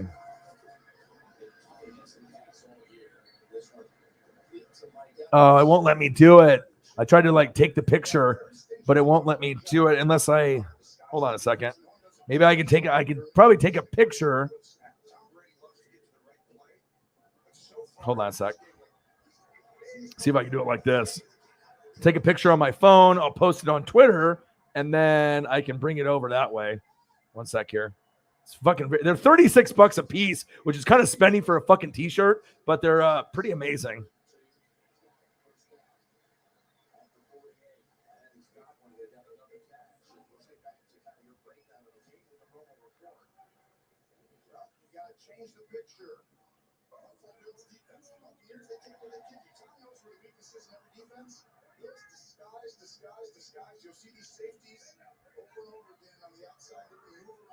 One sec.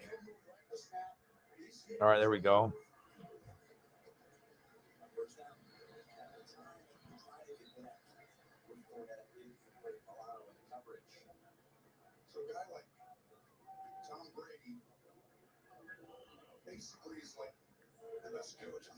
It's incredible. These t-shirts are sick. They're so nice. Hold on. All right, let me pull it up on the Twitter real quick, and then I'll drag it over and I'll bring it on. It's incredible. I'm definitely going to buy some of these. I don't give a shit if they're $36 a piece or not. Shit.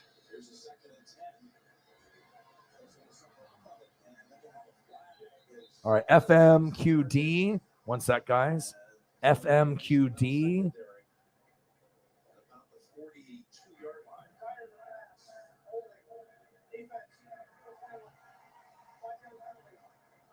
I mean, I'm see here, FM. Oh, here we go. I found it. But like, I'm always looking for that unique item, that special item. But that's what it looks like. I don't know if you guys can see that, but it's incredible, man. Like, you know what I mean? It's like you got the t-shirt and it's like the actual full baseball card when I was a kid, and they have different ones, you know, different colors of the shirt with the image of the baseball card on the shirt. Very cool. $36 is kind of a lot, but a very, very cool item. I'm definitely going to buy some of those for sure. Sick. Very sick. Yeah, and Griffey's my guy. So obviously, if I'm going to get one, that's the one that I'm going to get. Pretty incredible.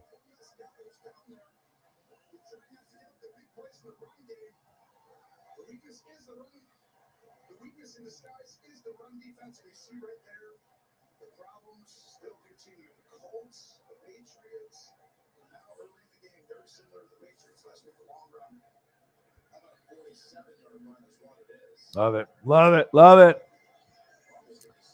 Right?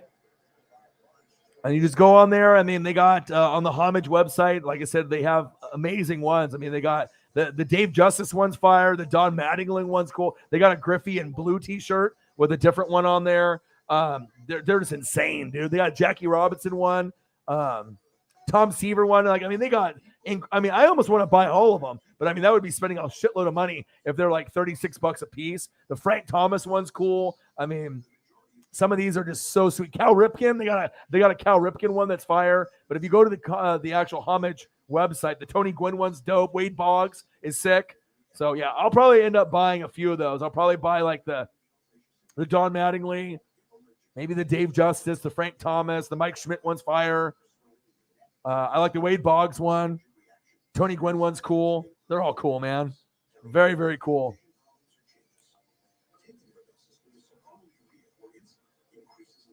All right, let me scroll down and see what we got going on here. Hope everyone's having a fantastic day. Make sure you guys subscribe to the channel. Smash that like button either now or on your way out. Donate to your boy if you can. Cash App $, ORIONNWSF on the YouTube super chat right here. And if you're looking for merch, Northwest Sports Fanatic merch, link is every video on the YouTube page. Follow me, Facebook, YouTube, Twitter, Instagram at NW Sports Fanatics. Gang. I did hear a rumor about Freddie Freeman might not coming back to the Braves. Not sure how accurate that rumor is, because you know how these sport fucking reporters are. That's all about fake news left and right. That's facts.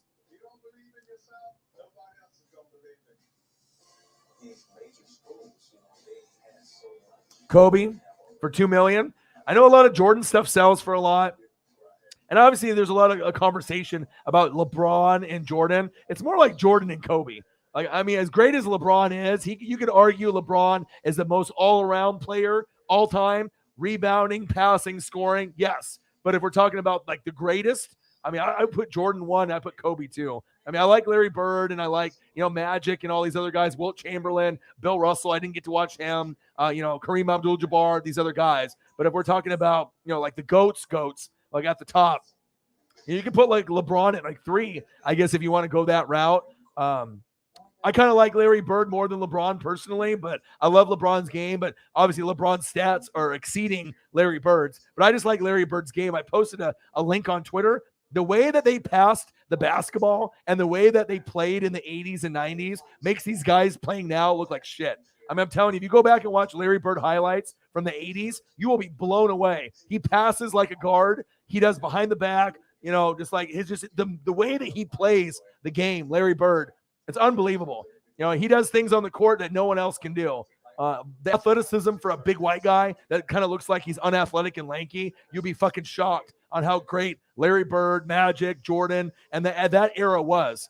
Those guys were way better than anyone that's playing today. I know you got LeBron and KD and Giannis, but I'm telling you, if you were growing up in my era in the 80s and 90s, there's nobody on their level. Nobody. I mean, Jordan, Magic, Bird would wipe the floor with any of these guys playing today in their prime. I mean, LeBron's great. Kobe, I would put Kobe up there with Jordan. You know what I mean? But other than that, besides Kobe and like LeBron, maybe like a lot of these guys would not be able to keep up with the physicality of the game and just the skill set of the game from back in the day. Larry Bird is so unappreciated. Magic too. I know. Well, they got really cool stuff, and everyone knows about NFL Shop, and you can go to like get stuff on eBay or Mitchell and Ness. If you really want to go get like really cool, awesome jerseys that are authentic, go to Mitchell and Ness. That's like the top of the line, closest thing to what the pros wear on the field. A lot of it costs $200, $300, $400, $500. But if you have the money, you can get all-star jerseys. I mean, Mitchell and Ness is the quality of a Mitchell and Ness jersey is the weight of like 3 other jerseys that you buy. It weighs you down. It's quality. When you put it on, you feel like $1 million. Because I used to sell them on eBay. So I used to have a Larry Bird, Dr. J, Wes Unseld. I used to, buy and sell them, and I would try them on before I sold them. And like when you put a Mitchell and Ness jersey on, it feels like you're wearing 3 jerseys of like another, regular Nike or Adidas. It like is really heavy. The stitching is amazing, and they make great hockey. MLB, every single NFL, NBA. I mean, they're just off the chain. They're just incredible. But the homage site is very cool. It's probably like one of my favorites, actually, on what they have. And they always put out new stuff all the time. I like them a lot. What are we at? We're still at 40. $10 more to 50. We can get there. But like I said, I was born in 82, so I got to see Magic and Bird in their prime. Jordan, Drexler, Olajuwon, Barkley, Malone, Stockton, Mullen. All these guys would wipe the floor with anyone that's playing today. I mean, none of these guys are that good. You got to think. When I was watching basketball back when I was a kid, they were scoring 140, 150, 160, like easy.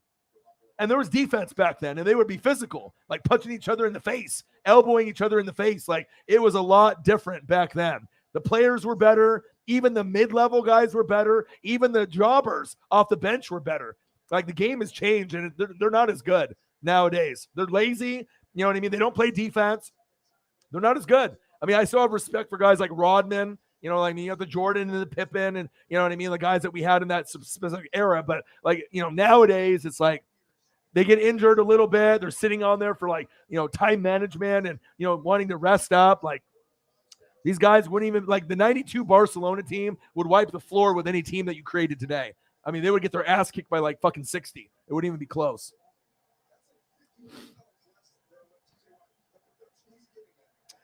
Yeah, I mean, Jordan is better than Kobe. I mean, if you actually watch Jordan in the prime, you can be a Lakers fan, but Kobe's not as good as Jordan. But if I had to pick someone that was right below Jordan, it's Kobe. Kobe had the Mamba mentality, but he wasn't as good as Jordan overall. I mean, because you got to look at what Jordan did, from North Carolina, every single year that he played, the impact that he had on the game. And obviously Kobe got a lot of his game from Jordan. That's facts. But I definitely have Kobe over LeBron, if that means anything, because a lot of people have LeBron. I think LeBron's the best overall all-around player, passing, rebounding, scoring. But Jordan and Kobe are at the very top for me. I got Jordan 1, Kobe 2.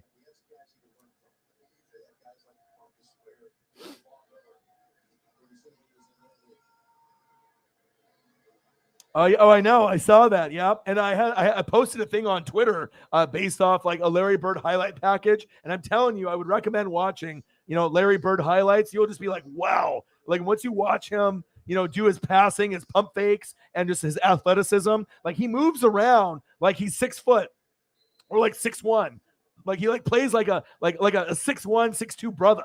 Like, you know what I mean? It's just crazy to see the athleticism, and you wouldn't assume a guy that's like, 6'8", 6'9", 6'10", 6'11", lanky white guy would be as good of a shooter that he is, let alone the athleticism he had with, on the fast break. I mean, he was like Magic Johnson on the fast break, throwing passes in between, like the crazy, like the passing lane would be like that. And he would squeeze the ball in there or behind the shoulder. I mean, it was just, it's fun to watch, man. Larry Legend will always be one of my favorites. And like I said, I like him more than LeBron personally, because the era that I grew up in. I have a lot of respect for LeBron. LeBron will be always known, I guess, better than Larry, but give me Larry. I like Larry Bird personally. I mean, when I watched him play, I mean, for what he brought to Boston with Kevin McHale and Robert Parrish, Danny Ainge, Dennis Johnson, Larry Bird, to me, I would take Larry over fucking LeBron any day. I know some people would say that's crazy, but I like Larry Bird more personally. You watch him in the prime, you'll understand. Same thing with Magic. You know what I mean? I would take Magic Johnson over any point guard that's playing now, except maybe Steph Curry. I know Steph Curry's great with the shooting, but Magic was insane too. People don't know unless they grew up in that era. Yep. 80s, man. 80s and 90s. I mean, especially the 80s and 90s with like Gretzky, Mario Lemieux. I mean, you're looking at Joe Montana, Jerry Rice. You're going through every sport, Jordan and the Magic and the Bird and then Griffey. Like you're going through like every sport, and we had some of the best to ever suit up in the 80s and 90s. And I don't know, just like nowadays, they're good players, but they're nowhere near the GOATs that played in the 80s and 90s. To me, those were the best players that ever played. There's guys that were in the 50s, 60s, 70s, 2000s, and on. But I mean, Shaq and Kobe, obviously in the 90s, but in the 80s, I think the 80s had the best athletes ever of all time in every sport. If you go down every sport, baseball, basketball, football, hockey, everything that was there, I mean, it's very hard to compete, with that. Besides like maybe Tiger Woods as he came in the 90s, he was amazing, but you know what I mean? Even like Pete Sampras, Andre Agassi, obviously we saw what they would do. It's just a wild time to grow up in the 80s and 90s before the internet, the birth of video games, the birth of internet, the birth of really the great elites in sports as well. So that's facts.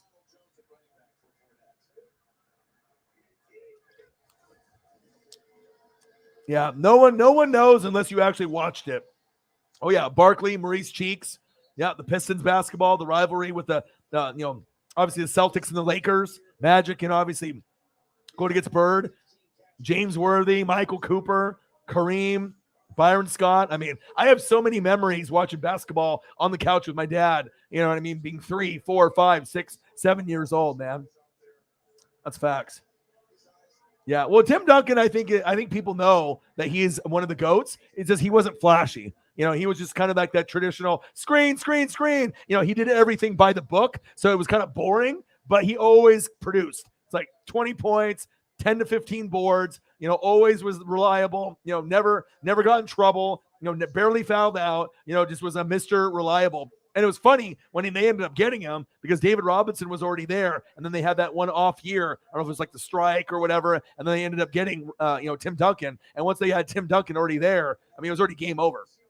Avery Johnson. And when they had the Sean Elliott era, Vinny Del Negro. Gosh, old school. All right. Hope you feel better. I'll keep you posted on your jacket that's going to be coming out there, Holly. No problem. I hope you feel better. I'll be back tomorrow grinding it out. I'll probably be doing AEW.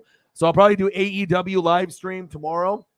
And then I'll probably do that for 2 hours from like 5 to 7, and then I'll do another stream right after that from like 7:15 to like 9 or something like that. So I'll probably end up doing like, I don't know, 3 to 4 hours tomorrow. We'll do the AEW Dynamite live stream, and then we'll end up doing some like NFL or Q&A, beer, whatever. You know what I mean? We'll grind it out and just hang out. But, like I said, right now, it's pretty much just an open discussion, with the Q&A.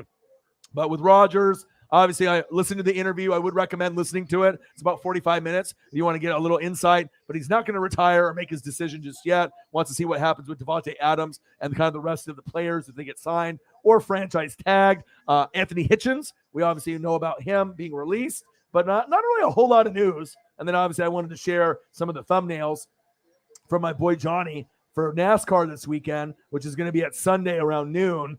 Auto Club 400. God damn, that looks good. Every time I look at it, I look like this. I'm like, oh man, Johnny, you the man. I look at the thumbnail, and then I look like this.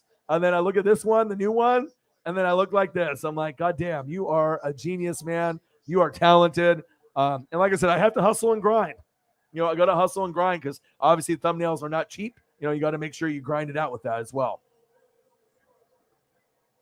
AEW will be from 5 p.m. Pacific time to 7. So it just depends on if you can make it or not. I mean, it's wrestling, but we'll talk about other stuff. It's not like I'm going to be doing like a live, wrestling move by wrestling move, play by play. So if you want to come in there and talk football or just talk whatever, talk about pop culture or whatever you can. So I'll be in here from 5 to 7 p.m. tomorrow for AEW. And then once that ends, I'll do another stream. Probably from 7:10, 7:15 to probably 9:15. So there'll be 2 separate streams, probably about 2 hours each. So I'll be grinding it out like I always do. Agree on Darren Waller. Still bet that we didn't get to see him against my Birds. He was off the charts the first half. Darren Waller. Top 3, top 4 tight end. You got Mark Andrews, Darren Waller, George Kittle, and obviously Travis Kelce. Waller's come a long ways. Raiders. Looks very, very good. He's definitely come a long, long ways in his career. That's big facts.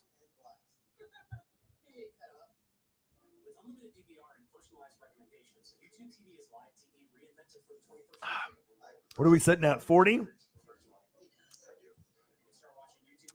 Yeah, something until 5:30 Pacific time. Yeah, hop in later, even after the other one. If you just want to say hi, it would be greatly appreciated. No problem. All right, good night, everyone. Take care. Holly, no problem. All right, I'm going to go get another beer. We're hanging out. I'm not sure if there's really anything on TV. I'm just watching this Bills and Bucks. Is there anything going on TV right now, like game-wise, that's worth watching? I mean, they don't got anything until 9 o'clock p.m. Pacific time. Just the Rams and the Bucks. I know there's like college basketball going on. I'm going to take a look at my phone. Is there anything going on NBA-wise? Nothing on the NBA until Thursday? Jesus. You got to wait that long to get some basketball in? My God. Okay. Well, I think some food from some, let's try to get there. Let's at least try to get to 10 more, so that way we can at least get to a 50 spot, but hopefully we can get to at least a hundo. But I got the Bills and the Bucks on my TV, and I guess we're going to have to wait till Thursday. And then Thursday, let's see what NBA games are on Thursday. Maybe I'll do an NBA stream. What do we got? We got Celtics Nets at 4:30. Okay, that might be worthy. And then Warriors Blazers. Ooh, on TNT, a doubleheader. I mean, I can't do the Blazer game all the way through because that would be probably too late for the Warriors and Blazers. But I could probably do the Celtics and the Nets, and we can just kind of hang out. And then I could do probably part of the Warriors and Blazers, and we could just like kind of chop it up and talk. But that's not until Thursday. But I got AEW Dynamite tomorrow, so.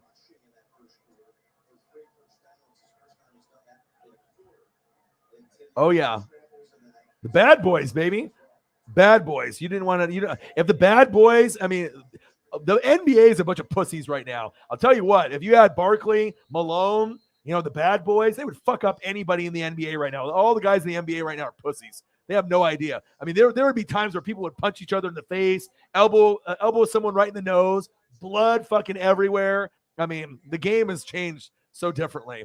Elliot, what did you send me? Let me look. The current NFC South quarterback ones are scary for the rest of the league. Yeah, they're all booty. What, Sam Darnold, garbage. What, Trask, garbage. Taysom Hill. Well, it's going to be Jameis Winston. So that's decent. Matt Ryan. Well, Matt Ryan and Jameis Winston are good. But Darnold and Trask, I don't know about that. Ew. Ew.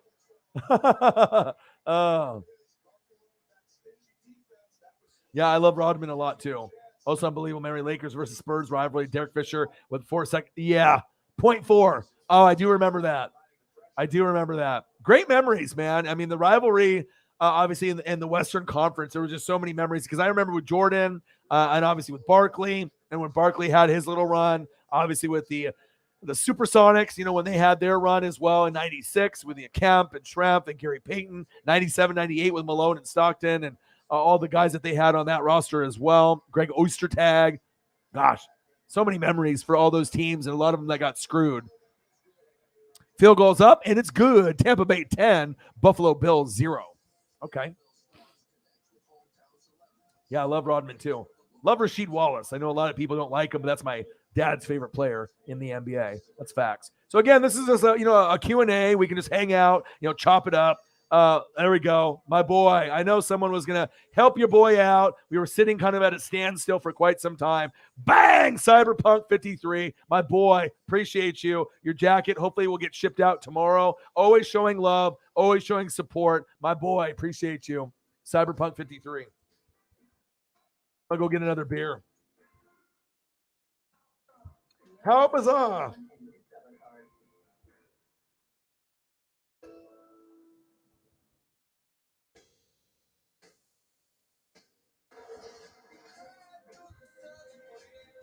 Thank you, bro. Sometimes you need that person to step up, especially if you get a heavy hitter that leaves the room, like Holly Hundo, you got to have that other person. It's not like I got 100 people in the room. It's like if you got 10 people, 20 people or less, you know what I mean? Sometimes you need that person, bang, to make that, to make that move. Thank you so much, dude. I appreciate you because obviously I got a lot of bills. I got a lot of things. I spent $50-$60 on dog food, toys, and bones. I did that. And then obviously I spent another like $350, based off jackets and merch for you guys. So, definitely it's like you want to make sure that you can keep grinding it out. And like I said, hopefully we can get it to a point where, YouTube stops hating. But, I'm still going to grind it out. We're going to have fun. And like I said, I think every time that we hang out in the chat, it's always fun for me. And I know it's fun for a lot of people in the room. It's just a matter of, if they come in the room and hang out or not, you know what I mean? And if it's in the off season, I mean, what else are you going to be doing? Everyone's just sitting there at home anyways on their phone, right? Everyone's just scrolling on their phone. They're playing games. They're playing video games. They're reading. They're watching Simpsons. There's no baseball going on. There's no NASCAR. There's no NFL. There's no college football. I mean, I'm watching NFL games from last night. You know what I mean? But people are just like, not really doing anything. So, I mean, just come hang out with your boy. I mean, we can at least chop it up. You can still, scroll on your phone, watch TV, and you can type in the chat or hang out with us on the Discord and whatnot. So, Cyber, dude, I appreciate you very, very much. All right. Only 35 more to hit the goal. And I think we can do that before the night is over. Like I said, I'm going to be online probably for another, I don't know, hour and 30 minutes probably. So we'll be chopping it up and just hang out. So I'm going to grab another beer or two and let's just hang out. Any questions or anything breaking news story-wise that you guys want to talk about? NFL, NBA, college basketball, college football, wrestling. AJ Styles re-signed with WWE. Obviously, I saw that this morning.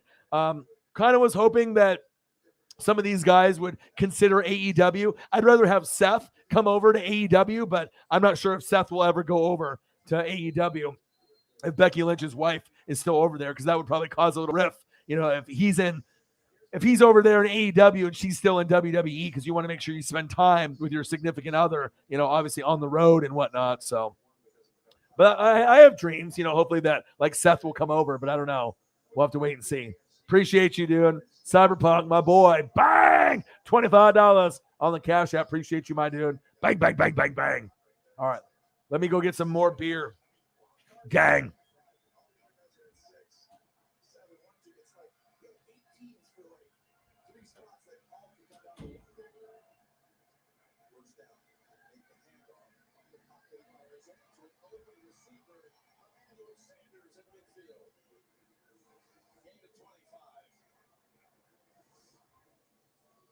You see the route right here by Sanders going up, stopping inside. Just a good play call versus cover two. Watch right here. He's going to go up and pause it right now. Josh's eyes are looking right. He's going to throw back over here. Great quarterback play to move him and create that window and make it wide for him.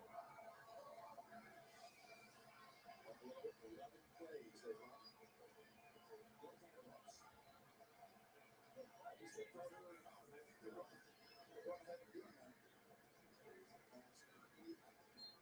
Davis with the flag.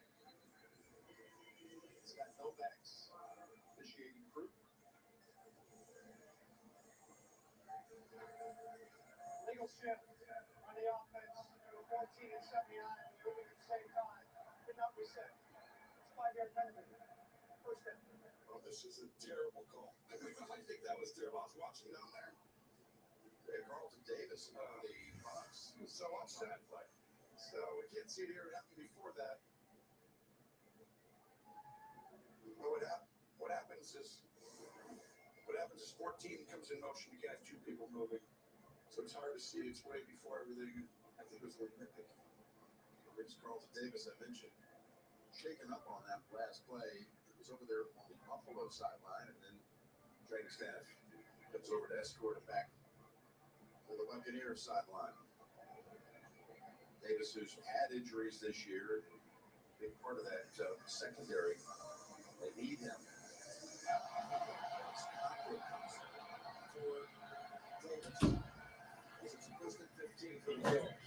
All right, baby. The best sound you'll hear all night. 2 25-yard pass plays on this drive. This is just Josh Allen being Josh Allen. Oh, Right here. He's in that pocket. He's already let my spaghetti and meatballs just came. Hasn't even cut yet. The anticipation and then the gun to be able to be that accurate. That's why you have yourself a franchise quarterback, and the Bills are going to be good for a long time because he's not one of the best receivers in the game. I'm going to take a couple minutes and eat while it's hot.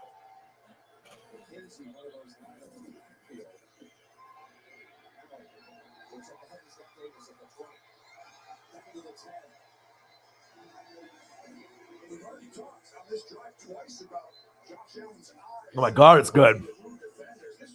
Spaghetti and meatballs hit so good over here. All of a sudden, right there, 45 gets out of position, and White didn't have a chance because I'm not supposed to be way out there, and he looked really low. He's going to throw a flat one. It's right at the G, so it's first and goal. 3 pass plays for over 20 yards on this drive alone. Oh, it's so good. Those meatballs that these guys make, they make them from scratch. This is insane.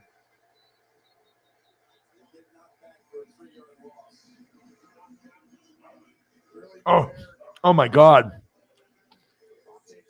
Oh my God. A good meatball will go so far with spaghetti and everything. Oh my God. So good.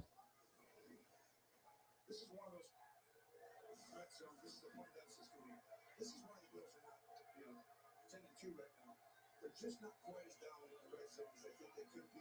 You know, I think they need to get back to some of the simple stuff. Oh my God. So good. Matt Payton. Is Jerry Rice the greatest wide receiver all? Oh, yeah, hands down. Jerry Rice, Randy Moss, T.O., Calvin Johnson, and then you could argue Larry Fitzgerald or someone else, that will be up in that top 5. Someone will be better than probably Larry Fitzgerald by the time it's all said and done. But that's probably I like Calvin Johnson more than T.O. personally, but I know T.O.'s impact. You know what I mean? He might not be likable, but it's about what you did. And that's why he wasn't like a first ballot Hall of Famer. But I feel that Megatron was a better receiver overall than T.O. Julio was an amazing receiver, but he never got in the end zone enough. I mean, he had the physical attributes to be like Calvin Johnson, to be like T.O., to be like Randy Moss, but he just never got in the end zone enough. He was like good from the 20 to the 20, but it's definitely Jerry Rice. And then I'll go Randy Moss too. I think he's better than T.O. And then I like Megatron more than T.O., but I mean, you can flip-flop them either way. But I mean, numbers probably would say that T.O. is better than Calvin Johnson, but I personally like Calvin Johnson more than T.O. So if I was going to do mine based off impact in a game, I would go Jerry Rice 1, Randy Moss 2, Calvin Johnson 3, T.O. 4, and then whoever you want at 5. I guess Larry Fitzgerald for now, or whoever you want to put at 5. But most people would say Jerry Rice 1, T.O. or Randy Moss 2 or 3, flip-flopped, and then Megatron at like 4 or 5. But, I mean, I like Megatron like I like Barry Sanders. I think Barry Sanders is, the best running back that I've ever seen. 10 years, 10 Pro Bowls, Heisman at Oklahoma State. Obviously, I know there's Walter Payton, Jim Brown, Emmitt Smith, and a lot of these other running backs. But I think Barry, by far, was the best running back that I ever seen. And I think Jerry Rice is the best, wide receiver, in my personal opinion. Yeah, I know. Seriously, I got to make sure that I put things up higher because now she's like jumping up on the counter. And like I said, she finally got sick and she tried to digest that food and she ate it on, Sunday? And she woke up early this morning at 3 a.m. And I heard a weird noise, like, and I was like, what is that? And I woke up and she was leaning over the bed and then some shit came out. Obviously she puked or whatever. And it was a big pile. And I think it was the burger that she couldn't digest, the burger, the bread, the meat, the bacon, the onion rings, because it was a huge fucking burger. And it took a couple days because I know she was like, she didn't have sickness coming out of each end, but I knew at some point that she was probably going to, get sick. And, I had to find an opportunity to obviously clean it up and make sure that she was okay and she didn't get sick after that. But I told her, I was like, you can't be eating that stuff. And she's never been that bold to eat human food. Like I always get her, we have the lamb. We used to start out with like a chicken food and then we did like a lamb food that's good. But obviously she smelled that bacon and those onion rings and that burger and she just said, fuck it, and just ate it. But, if she eats too much of that stuff, it can be fatal for a dog. A dog can die if they have too much onions. Cheese, it's not good for the dog. So we had to call the emergency vet line and they said it was okay. But it definitely made me nervous. I spanked her pretty hard on the head and the butt. And I don't like doing that. You know what I mean? I hate, doing shit like that, but she has to learn that that's not okay. But hopefully that she'll be a little bit more behaved, and that's facts. People who just want to learn. I've discovered a lot of companies that I probably never would have come across without. What's everybody eating for dinner tonight? Did everyone eat dinner already? And the fact that I can do what I know I should be doing, investing my money, letting my money work for me, while also getting that community aspect in the conversation, it was just a no-brainer. Use code TV to get up to $300 in free stock when you sign up today. Public.com. What Public does is an incredible service for people. Oh, it's so good. Oh, fuck. Public is making it possible for people who just want to. I've discovered a lot of companies that I probably never would have come across without the conversations that I participate in on Public. And the fact that I can do. Alex, you don't even have 1,000 pennies, my dude, let alone $1,000. You don't even got a job, my dude. You don't even have 1,000 notebook pieces of paper. You don't even got 1,000 pencils, my dude. It takes time to be able to earn money and grind, my dude. Okay? I've been grinding on this thing for 10 years just to get to this point where I don't have to work another job, where I can do YouTube full time. And what makes it so amazing is that I don't have a lot of people in the room. So for me to be able to like pay rent, pay bills, it shows you, it's more about quality people than quantity, because there's a lot of people out there with other channels that have hundreds or thousands in the room, and I can make just as much money as them in a 2 or 3 hour stream with 20 people or less. And that's rare. I mean, you're not going to typically see that. That's facts. Holly Hundo's back. How are you? I got my spaghetti to come in.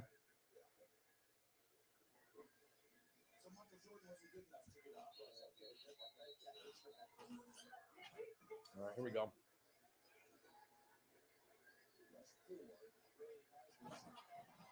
Last time I did something like that, all the food fell onto the table, so I can't get it too close.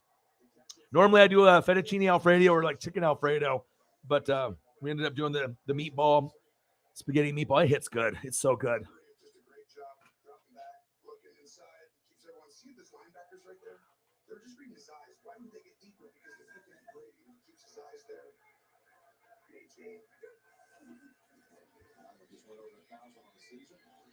There you go, Gronk. First down, Buccaneers. 10-3 Bucks. There's no basketball on, no baseball, no football, no wrestling. I think there's college basketball on, but I'd rather watch these NFL greatest games. It's just really sweet to be able to watch Buffalo. Too bad it's not like Tampa Bay and Chiefs. That'd be cool. Not necessarily like a Super Bowl matchup, or maybe like some old school matchup or something. So,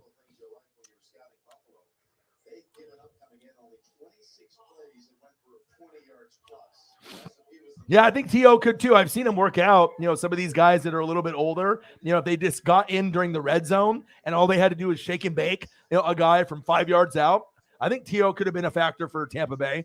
You know what I mean? It's like, or Chad Johnson. I think Chad Johnson could still play too. Maybe not every down, but just, someone that could, go there from like the 5 yard line and just try to get some touchdowns there at the end. There we go. Beefy, my boy. Beefy. Yeah, as long as the food isn't going in the cable box or the beer. I had a close incident a couple days ago where it got close, but I always put the drink and the food on the right side. My cable box is on the left. I learned my lesson already with that. Can you believe that I dumped it in the cable box and then it actually survived? That must have been from like the sports gods. They're like, no, we cannot have Orion lose the opportunity to stream. They're like, we can't have it happen. Bang! Beefy.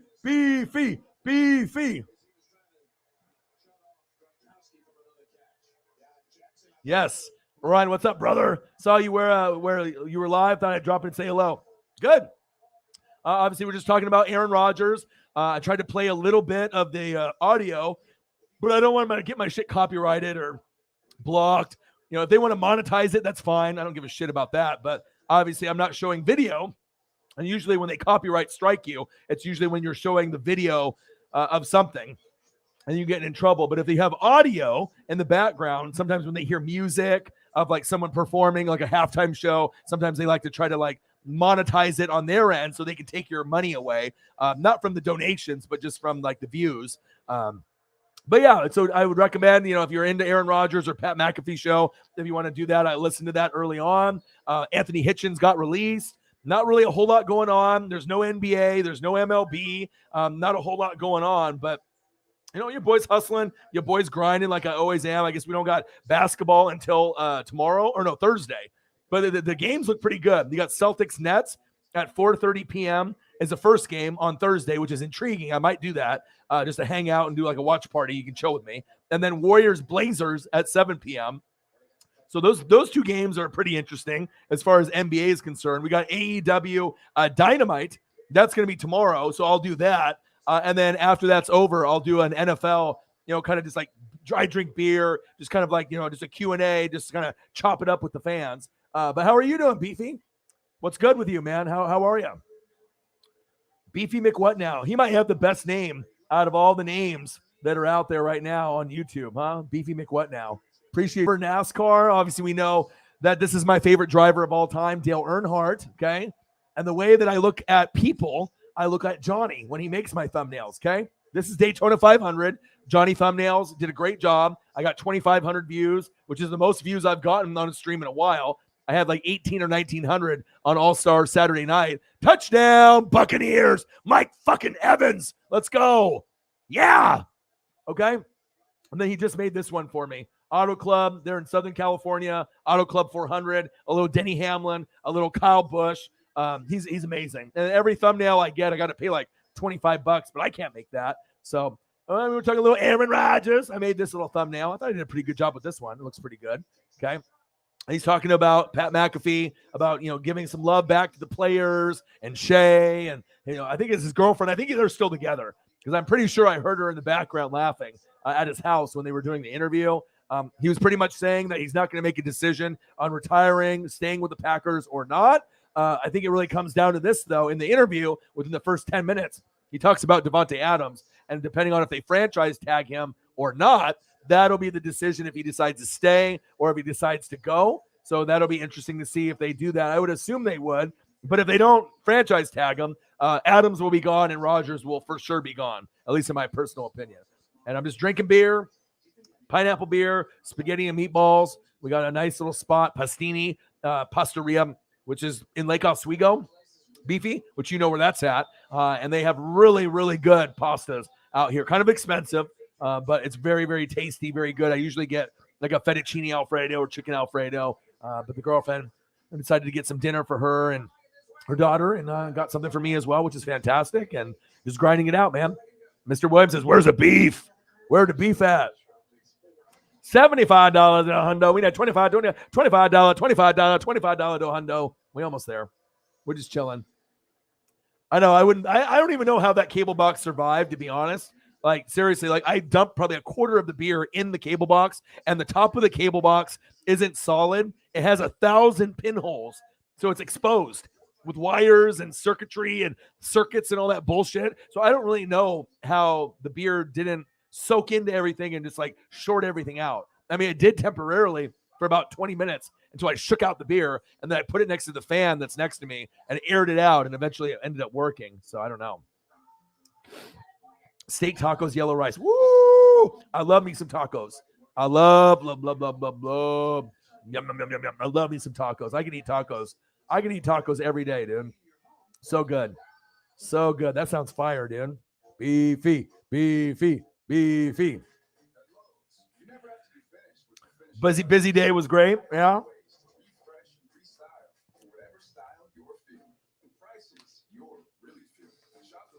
Long day at work? I assume so. Black History Month still going on. NFL 360. Kind of a weird time, you know, when you have these days where it's just kind of like, when it's not like a whole lot going on, I'm still going to push and grind. There might not be a whole lot of news. There might be a slow day in sports, but we can still chop it up. And that's something that I like to do. I've been showing my effort and my grind. Like, I literally haven't missed a day of streaming in like a few weeks now. And I don't think anyone else out there on YouTube is streaming for an hour to 4 hours every day. At least I haven't seen it. I mean, I know there's gamers that do shit like that, but as far as like sports streamers, I don't think anyone is doing what I'm doing, you know, like really putting in that time and work. And honestly, I like chopping it up with you guys. I mean, I could always do uploads for videos, but I would rather chop it up and hang out with you guys. You know, it's just funner for me, you know, rather than just doing an upload and then having to look at your guys' comments and whatnot. I like being able to interact with you guys. Lobster, baby. I know Alex is getting cray-cray in the chat. Alex, it needs lobster. You need to go to school, my dude. That's what you need to do. You need to focus on school. Okay? That's what you need to focus on. Good grades. Okay? Grinding in school. All right? Not TikTok. All right? Not Pokemon. Not Pokemon Go. All right? You need to focus on school, my dude. Trust me. Focus on school when you're young. It'll pay off, you know, once you go to high school and college. That's facts. That's funny. I saw this funny viral video that it was so crazy to me. Bang! $5. Beefy. Homemade tacos and empanadas. Oh, dude, that's making my mouth water. But I was watching this video, and it was this brother. It's a viral video, and it shows that we're babies that were born in the 80s. And it shows, it's like, hey, you know, whatever. The guy's name was, hey, Leroy, all I need to do is for you to do this laundry. And she throws like a thing of laundry basket on the ground. I need you to do this one and this one. She stacks up like 3 laundry baskets, right? And then the kid looks at the mom and says, okay, but after I do this, I can go outside, right? And she's like, yeah. He's like, yes, right? Then it shows like kids in the 90s, right? And then it's like, all I need to do is do the laundry. And you see the kid in the 90s that was born, and he's kind of a little frustrated, you know, like, he's like, all right, I'll do it. You know what I mean? But there's a little pushback. Then it shows kids in the 2000s that were born in the 2000s, right? And you see the laundry put out there, and there's more frustration, like wiggling around, kind of complaining. And then it shows kids that were born in 2010, right? The spoiled kids, right? And it shows one piece of like a one towel, not 3 baskets, like the kids from the 80s, the 90s, and the 2000s, especially kids in the 80s. We have the work ethic. So it shows you the work ethic is getting worse and worse from the kids. So it goes from a kid that was born in 2010, one towel, not even a basket of laundry, and the kid is on the computer and he's on the, like, you know, on the Nintendo Switch. And then the mom's like, all I need to do is do one towel. The kid is just like wiggling on the ground, just throwing a fit, slides off the couch, is like shaking on the ground, like throwing a fit. That is so accurate. It made me laugh. I watched it like 3 times, but that's how it is. The kids in the 80s in the 90s have the discipline. All right. But all these kids that were born in like 2000, 2010 and beyond, you guys are spoiled as shit. You guys have no idea what fucking work ethic is and what we had to do pre-internet days. You know, all these kids that were born, you know, after 95, you know, obviously after the internet, you know, it's one thing. But kids in the 80s, the 70s, like us older OGs, we worked hard. You know, and we didn't bitch and complain like that. Especially, it's like they ask you to do something simple and you just throw a fucking temper tantrum. Hilarious video, though. Fucking hilarious, because it was one piece of like clothing to fold, and it just shows the kid just wiggling on the ground, switch in the air, computer on the ground. It's like having a spaz attack over one fucking towel because he couldn't handle it. That's reality. That's sad. This younger generation is lazy as shit, man. Let me tell you.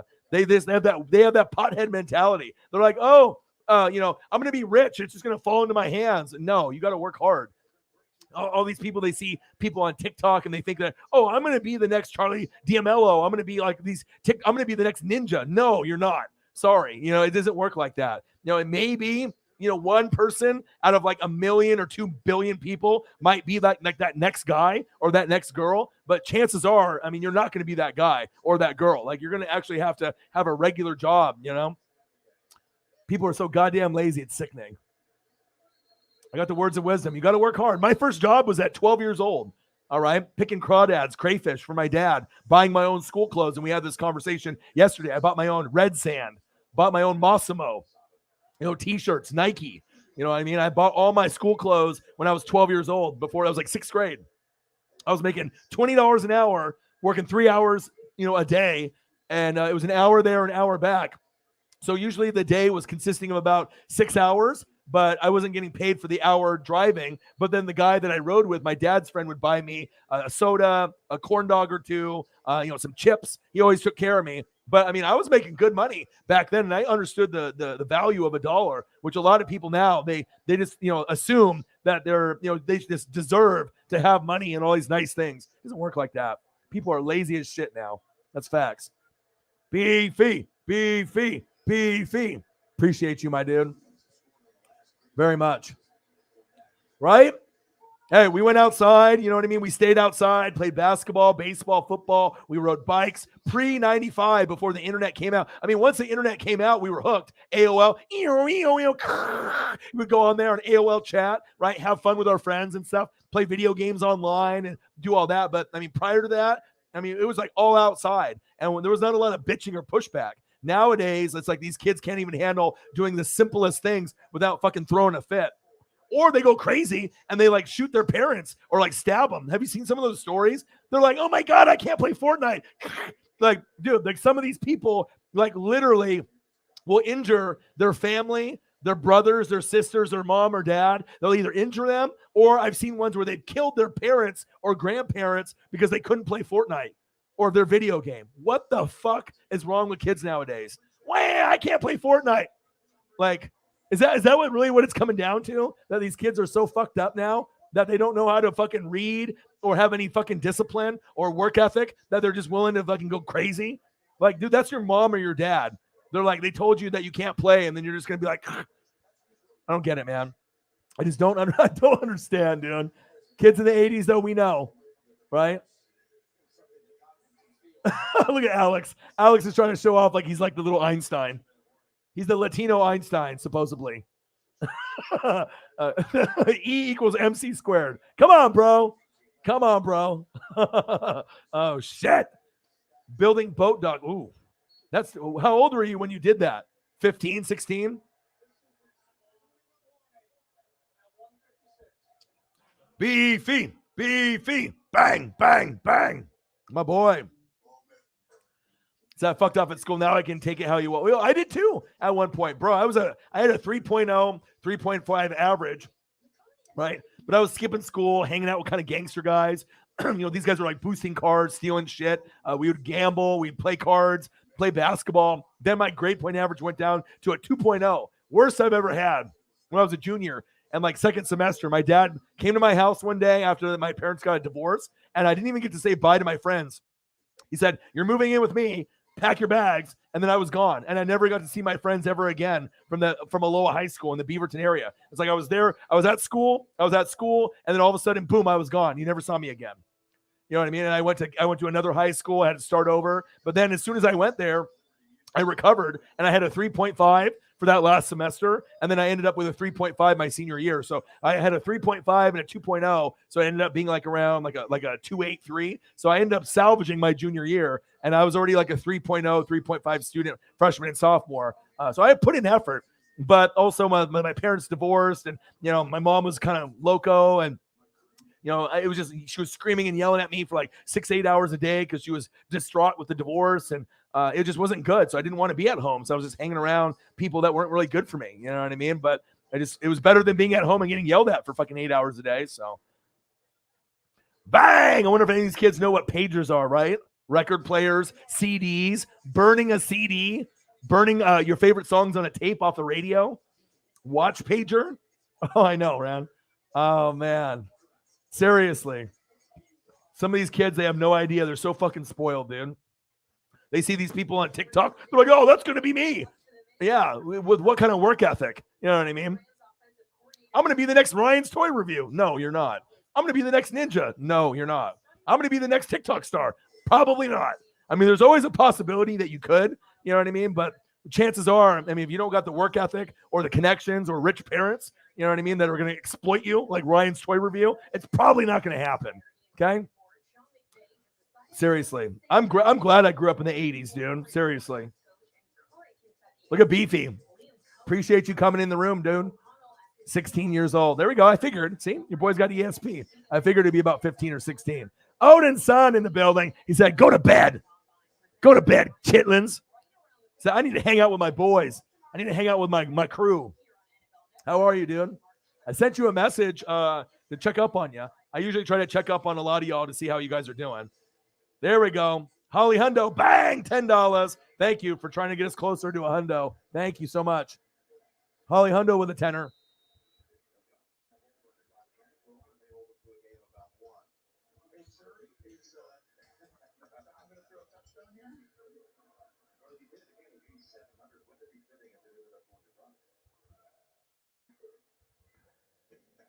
I'm going to have to try to get something for Beefy McWhat now at some point.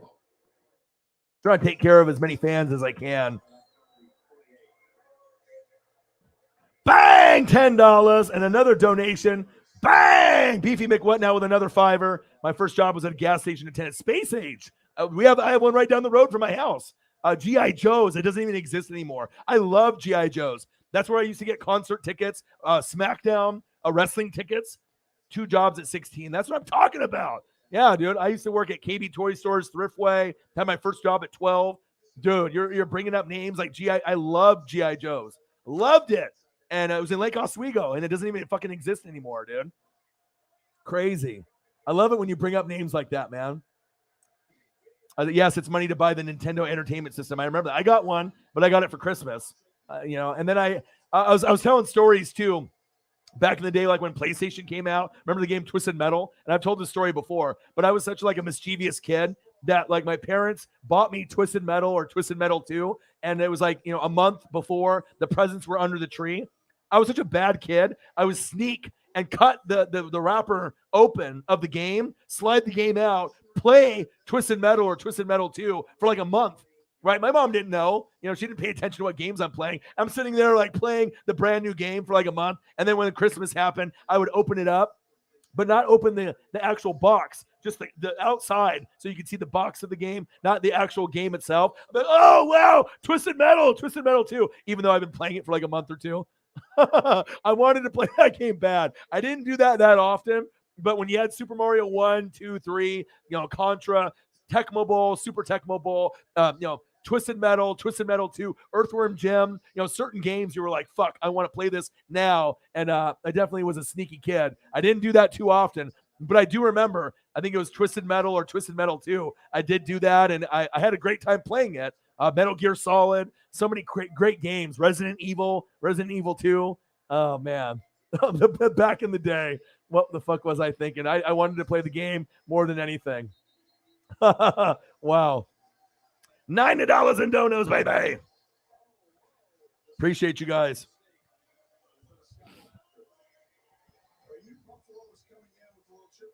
All right, so what are we at? We're at $75 on the Cash App.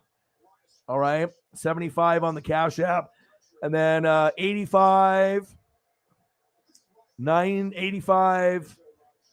85. Let's see, 75 there, 85, 90, 95, 100. We're at 100 right now. We're at 100. Yes, we did. Boom. $50 more to 150.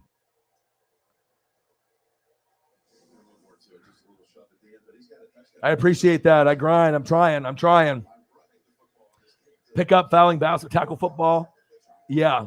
Seriously, I had fun though. My dad, even though like my mom and dad got a divorce, my dad was such a cool dad. Like he would spend hours with me. We had a purebred Samoyed, and he was like locked up in the backyard. He wasn't allowed to come in the house because of my mom. But my dad would always take him running, and so they would go on jogs and run. And my dad would lift weights in the garage, and we would listen to Alabama, Ozzy Osbourne. Van Halen. We would listen to certain music while he'd lift weights, and I would sit in there with him, and I would dribble the basketball, and we'd play catch. And I mean, sometimes it was just better than listening to my mom yell, because she would yell. Like, I'm not even joking right now. Like when I was a kid, probably from like 5 years old until 17, my mom yelled at me and my dad until my dad left when I was probably like 12 or 13, and she continued to do it after. I got yelled at, top of the lungs, screaming, probably 5 to 8 hours a day, every day of my life for like 15 years. So I should probably be in jail or dead right now, just to be like a fucking psychopath. Because I mean, I don't know if you guys know what it's like to get yelled at, let alone for a minute or two. But imagine getting yelled at top of the lungs consistently for hours on end. It's not fun. You know what I mean? And that's a lot of times where I left the house because I couldn't handle it. No one wants to get yelled at, over and over and over again. You know what I mean? And that's why I decided to leave. And I was hanging out with, a bunch of the Asians that were, kind of sketchy people, but we were all boys. And we figured if we weren't 17 or if we weren't 18, we weren't going to jail. So if we were like stealing shit or, gambling or, skipping school and playing basketball, fuck it. I mean, we're not going to go to jail. We'll go to juvie at the very worst. You know what I mean? That was kind of like our kind of method and thinking of it or whatever. But some of the people were really cool, but some of them were pretty, it's like, I'm glad I didn't hang out with some of the guys towards the top, because if I hung out with those guys, I probably would be in jail today at this point. So I definitely got out of that, but it wasn't good. You know what I mean? And a lot of people don't understand what it's like to be in that situation. And a lot of times, like, I know my mom did that because she was hurt because of my dad and the divorce and whatnot. And she took it out on me rather than my dad. But that's not fucking healthy to yell at a kid or yell at anyone for hours on end every day. I almost got conditioned to get used to it, but I would always be outside. And that's what made me, I think, a good athlete. And I played mad. I was like, I was always talking shit, to people that I shouldn't have. I was always aggressive. I was a good football player. I was a good basketball player. I was always fucking, pushing people around. I was really aggressive just because of the built up anger that I had from, being treated that way at home. So it made me a good athlete, but it also made me an angry person and an angry kid. And I got in fights. I got jumped. You know what I mean? I got my ass kicked a couple times, you know what I mean? But I also got in fights too. And it's like, and I wouldn't have been that way if I had a normal childhood at home. It was just not a good childhood for me. But my mom now and me, we don't really get along, but the relationship is better now because I know why she was acting the way that she was. And she never drank. She never smoked. She never had any release to do like drugs or drinking to like let the stress go away. So she just was like a fucking psychopath. She would just fucking just yell and yell and yell and yell. And it just fucking wasn't healthy for me one bit. So it was tough. Very, very, very fucking tough, man. Bolton has the same stats. Yeah, I know you guys are getting rid of Hitchens, Odin's son. We were talking about that a little bit earlier. And hopefully, you're saving about $8 million. So we'll see on where that goes. And then also, too, there was rumors after you're saving the $8 million for Hitchens that Honey Badger, they have him linked going to the Ravens. Please say that's not true, because only place I want him is in Kansas City or Tampa Bay. I don't want him to go to fucking Baltimore. So I don't know what's going to happen, if he's going to end up going there or not. But there's been some rumors there that they're very interested, but it could all be speculation. Eagles Johnson said, boys in the hood shit. Yeah, seriously.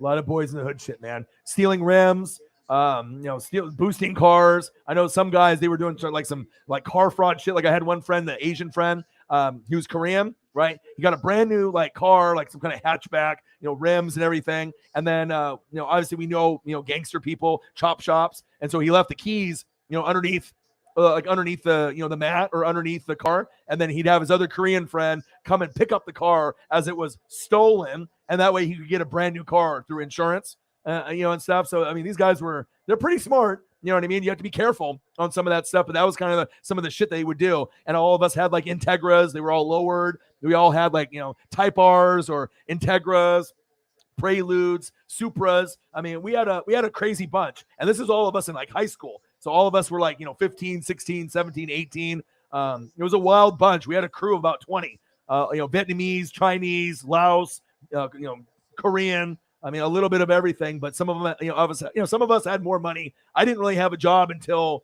I think I started working at 12, but then I didn't have my first job, probably like Thriftway, KB toy stores, that type of stuff, till probably like 15. But I was doing the crawdadding thing back then. But yeah, a lot of crazy stuff that these fuckers did. You know what I mean? And they figured out how to like steal stuff from like KB toy stores, steal stuff from like Sam Goodies. They figured out how to pop open the cases from the CDs, and the sensors were on the plastic, not on the CD. So then these guys would go in there and they would pop open. They figured out how to use the technique with their fingers, and they would go in there and they would like boost and steal like 15 CDs, in a matter of like 3 minutes. And then they would just leave the empty cases or ditch them, and then they would leave. You know what I mean? So these guys were good. These guys were like the professionals, and they taught everyone else in the crew how to do it. And yeah, it was crazy, man.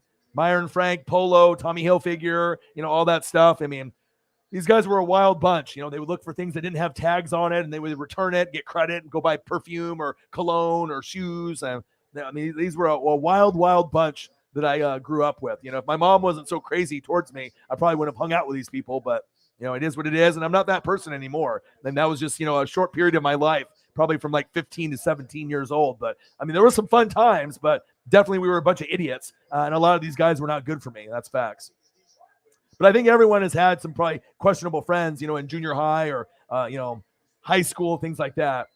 I don't know if it's around anymore. There was one in Beaverton. I know they had them around, but I think that they're closed down now. But they did have it up, for quite some time. But then they started going away from like Killer Instinct, Mortal Kombat, and then they would go to like arcade, like pinball. But yeah, I think they closed it down. I don't think it exists anymore. I have to look it up on my phone, but I'm not sure if that location by Beaverton Mall, that Wonderland, still exists. But they have other arcades that they've opened up. They have Ground Control, which is in downtown Portland, which actually has a lot of the stuff. You can drink beer there, and they have like Hang Time, Mortal Kombat, Cruising USA, and that's where a lot of the people in Oregon go. They go downtown, but right now with COVID, you don't want to be like playing video games, touching your nose or your face, and getting COVID. So it's like I don't really want to go there wearing plastic gloves on my hands while I'm playing Turtles in Time or Mortal Kombat 2 or whatever, or Killer Instinct or some of those games. But a lot of those places now are like downtown, or they have a place like in Salem that has it. But I don't think Wonderland exists anymore.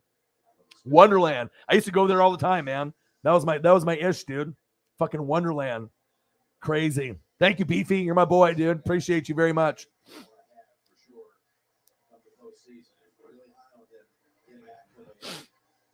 Yeah, it was, man. And like I said, it made me an angry kid. I hung out with the wrong crowd. And I just wanted to be anywhere but at home. And I remember there'd be times where I would leave and my mom would call the police on me saying that I ran away from home, which I didn't. Like I called my dad and said, hey, I'm staying the night at Dustin's house. And, she would just be just like this crazy person. She would chase me around the house.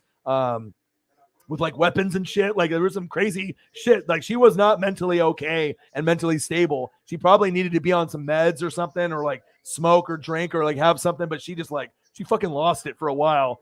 Just being, probably distraught with the divorce with my dad, and she took it out on me. But yeah, it was not very good. Not very good time. But I've I learned a lot from that time, and I've obviously changed as a person, and sometimes the things that don't kill you make you stronger, as they say, and that's crazy life that I've had.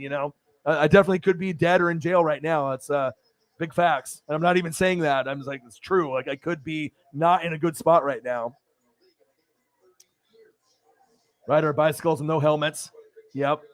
I know, seriously. The 80s and 90s, we were a fucking crazy bunch, weren't we? Iron Maiden. Nice. Nice. Said no, Honey Badger can't go. Frank Clark will be next. He's gonna get the boot. Yeah, I think everyone's a little crazy at 15 and 17. You know what I mean? But I had these guys that were like professional thieves. You know what I mean? Like these guys were boosting cars, stealing fucking clothes, stealing fucking CDs and video games. Like, I don't know. These guys were good, man. And just like hustlers and just thieves and just crazy people, gamblers. I mean, we would go to one guy's house, like, on top of Murray Hill, and we'd skip school and you'd have like 20 Asians gambling. And some of us had jobs and some of us didn't. And like, I remember there'd be times where I would win $100, $200 at like 15. I didn't even have a job. You know what I mean? We're paying like $5, $10 hands of cards of Asian games of like 6, 13. These are like Asian games. Are kind of not like blackjack or poker, a little bit different. But I mean, and then you get those people that are pissed because they want to earn their money back, and of course you give them a chance to earn their money back when you're 15 and 17. But I mean, I made a lot of money back then, just gambling and doing that. But eventually it caught up, and obviously I moved away, and that was probably a good thing that my dad got me out of there. Bird Gang, what a deal. You just watched the whole USFL draft. I know I need to kind of touch base on the USFL draft. I will be doing USFL games to see kind of how it all panned out. I'll have to look at the draft order and everything. What did you notice out of the USFL draft? Anything interesting? It wasn't the actual draft of the players. It was just the draft order, or did they actually draft players? I know they had like the picks or whatever, but I was hearing some stuff about it. But I would assume if they had the draft, they picked people then, right? I would assume so. He wants to stay in KC. Okay.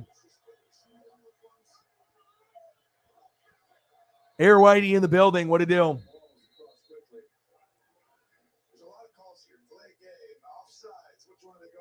Oh, wow. Damn. Suicide Hill. That doesn't sound good. Jeez.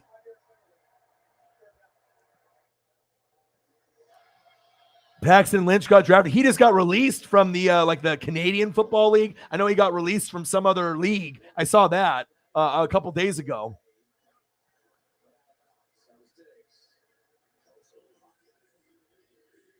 Okay.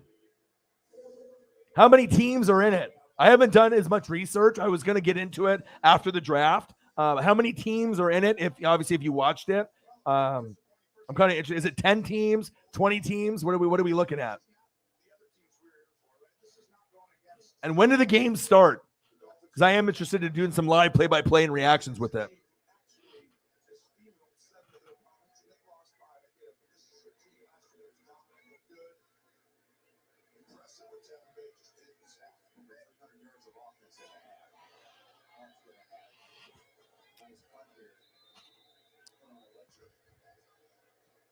Eight. Okay. That is small. Tampa Bay's got a team. What are the Rattlers or something? I can't remember the names of the teams. I probably should look. And normally I do. But when it's like the XFL or, when some of these other like federations, sometimes I'll just wait till things kind of settle in or whatever. Where do I find information about it? On the ESPN or? I'm trying to look to see where I can find information about the league or whatever, but. Oh, the Kraken are getting their ass kicked. Damn it. Damn, they're not very good. Obviously, as a newbie team. UConn beat Villanova 71-69. Do I find it on like NFL app or whatever? Like, where do I find this information about this stuff? I don't even know where to look. I guess I'll just look it up on Google or something like that, and I'll be able to find it. Partying in the woods and hanging out in the graveyards. The Tampa Bandits, yeah. The Bandits, Tampa Bay Bandits. Not the Rattlers. I don't know where the fuck that came from. The Bandits, yeah. Our games start in April. One stupid thing, though, all games are in Birmingham. What? All the games are in Birmingham? All of them. So if you live in Alabama, you're good. But then if you don't, then you don't get to go to any of the games. What the hell? Why are they doing that? It's like the bubble? Crazy. And then they're going to have games every week? I would assume so, like some of the other things that we've seen in the past. Well, shit. Yeah, I mean, obviously, if I'm a Tampa Bay Buccaneer fan, I'll be a Bandit fan. I mean, that's who I'll be rooting for. And I mean, we'll see what kind of action we get. It's going to be tackle football. It's not going to be any of that bullshit like the hugging in the Pro Bowl, right? Not flag football. So as long as it's like halfway interesting, now I got to look it up to see if I can find any information.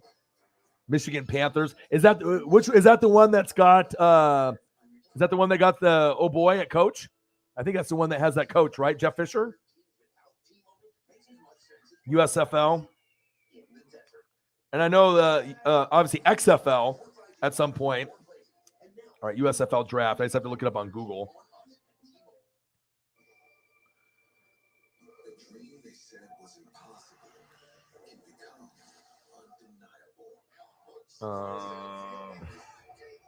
Shea Patterson. Oh shit. Okay.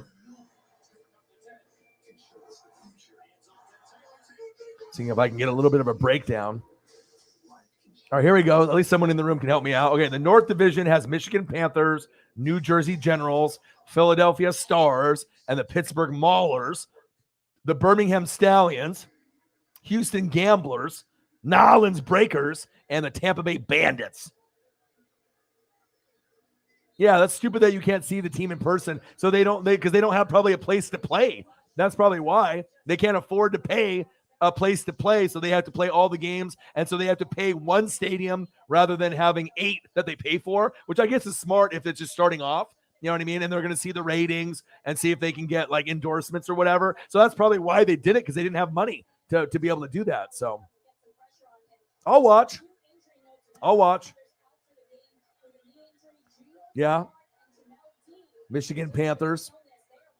Well, they got Jeff Fisher, so did they have the most famous coach? Obviously, that's got to be the most famous coach, former NFL coach of the Rams for the Panthers. Who else are the coaches for the other teams? Anyone like well-known? Or I need to do research, obviously, after I get off the stream.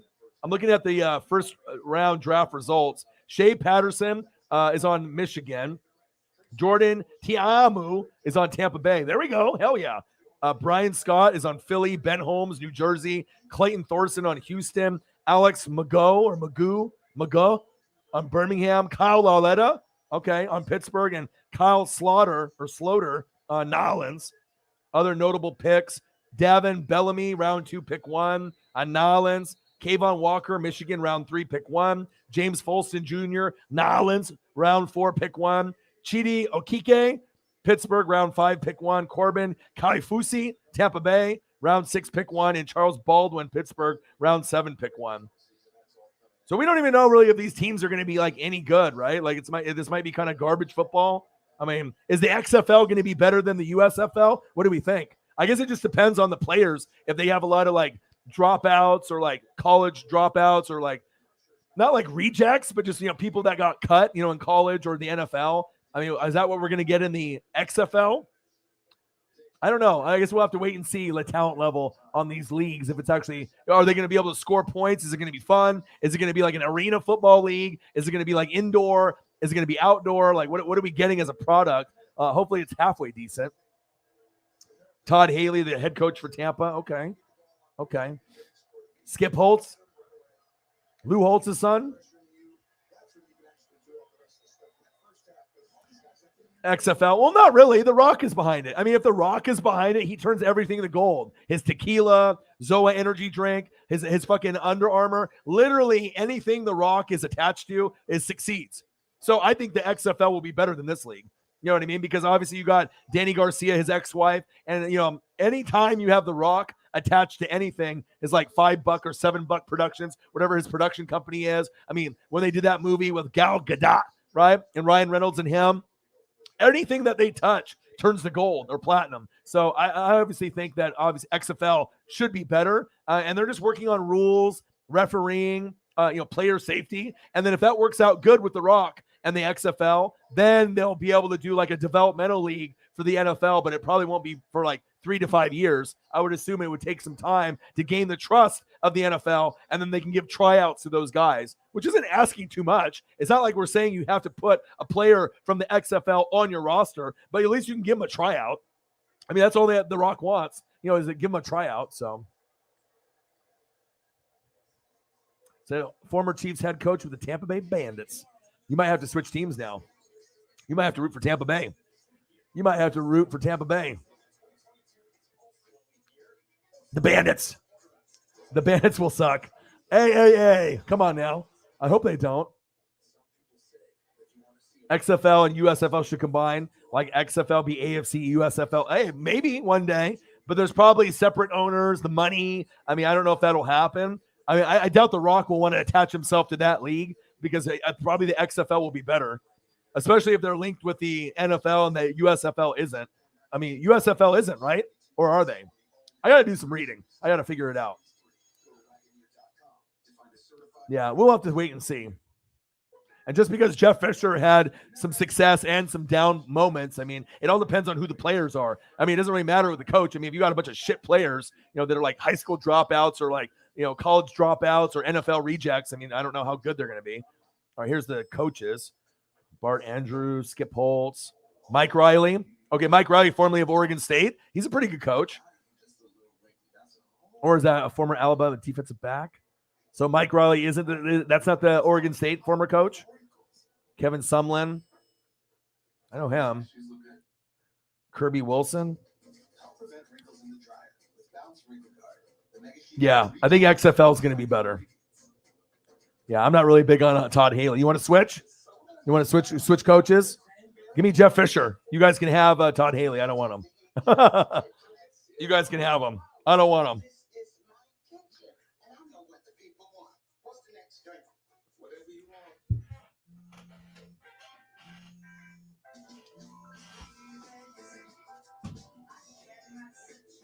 What channel was the draft on? So when does the XFL start? Do we have a date on when the XFL games start? So we're going to get games like in April. I mean, I'll be doing NASCAR. Hopefully baseball gets started up because, I mean, I want to do baseball, MLB, Dodger games for my dad. I want to do some NASCAR. I'll be doing that all year. I'll probably be doing NASCAR forever because as long as I can get Johnny to do the thumbnails, you know what I mean, and we get good views like we have been, I'll probably keep NASCAR forever. But maybe I can do some NHL, XFL, USFL. I mean, I'm always down for football. I mean, there's going to be people that watch it. That's for sure. Yeah, I don't know really who I'm rooting for either. I mean, I could always root for Tampa Bay just because of the Tampa Bay Buccaneers, but I kind of want to watch the league a little bit first before I really choose, I guess. But I guess the most natural choice would be to choose Tampa Bay because it's, my Buccaneers, but I don't know. I choose Tampa Bay and they're the worst team. They lose every fucking game by 40. What are we at? 105?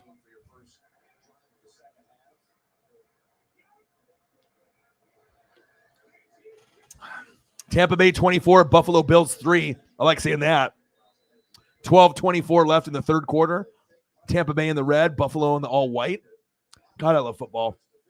And then I got Tampa Bay and New England. That game was lit when you had Tom Brady come back to Foxborough. I got that on the DVR.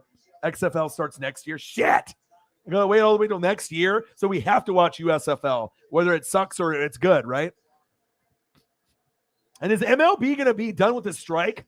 It doesn't seem like they're getting any closer. Gal Gadot, Gal got it. She got it. She's hot. That's facts. Wonder Woman. She could be my Wonder Woman. Wonder Woman 2. Yeah, that movie. What was that movie called? That one that they had The Rock, her and Ryan Reynolds. I watched it. I just can't remember the name of it. I know they're going to be doing some sequels. It was on Netflix. You guys know what it is. I watched it. It was pretty good. A lot of action about the thieving of trying to collect this special artifacts or whatever. And there was the car chases and The Rock and hanging from the helicopter. And they had pretty good chemistry, the three of them. You guys know what I'm talking about. You can look it up and put the name in the chat. You know what I'm talking about. I watched it. So you all know the teams from Tampa shine, all winners. Hey, it's kind of true, though. You know what I mean? Right? The Tampa Bay Lightning. Hey, don't fuck with us. All right, Tampa Bay Buccaneers. We know what to do. You know what I mean?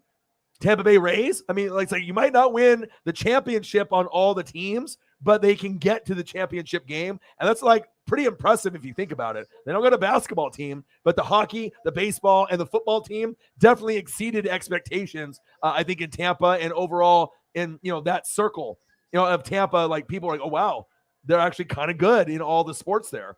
So respect. Oh, tip pass to Brady. Knock it down. Oh, almost picked. St. Louis is getting the Battlehawks back. Yeah, what was the one that we watched before they shut it down or whatever? Was that the XFL, the one that we watched where they did all the hard hitting and then they had the Panthers back up? That was there. I'm just trying to think. I'm going kind of brain dead, just trying to think how long ago it was with COVID and everything. But what was the league that we used to watch? And they actually had some players go to the NFL. And there was a lot of hard hitting craziness. Was it the XFL before they went under with Vince?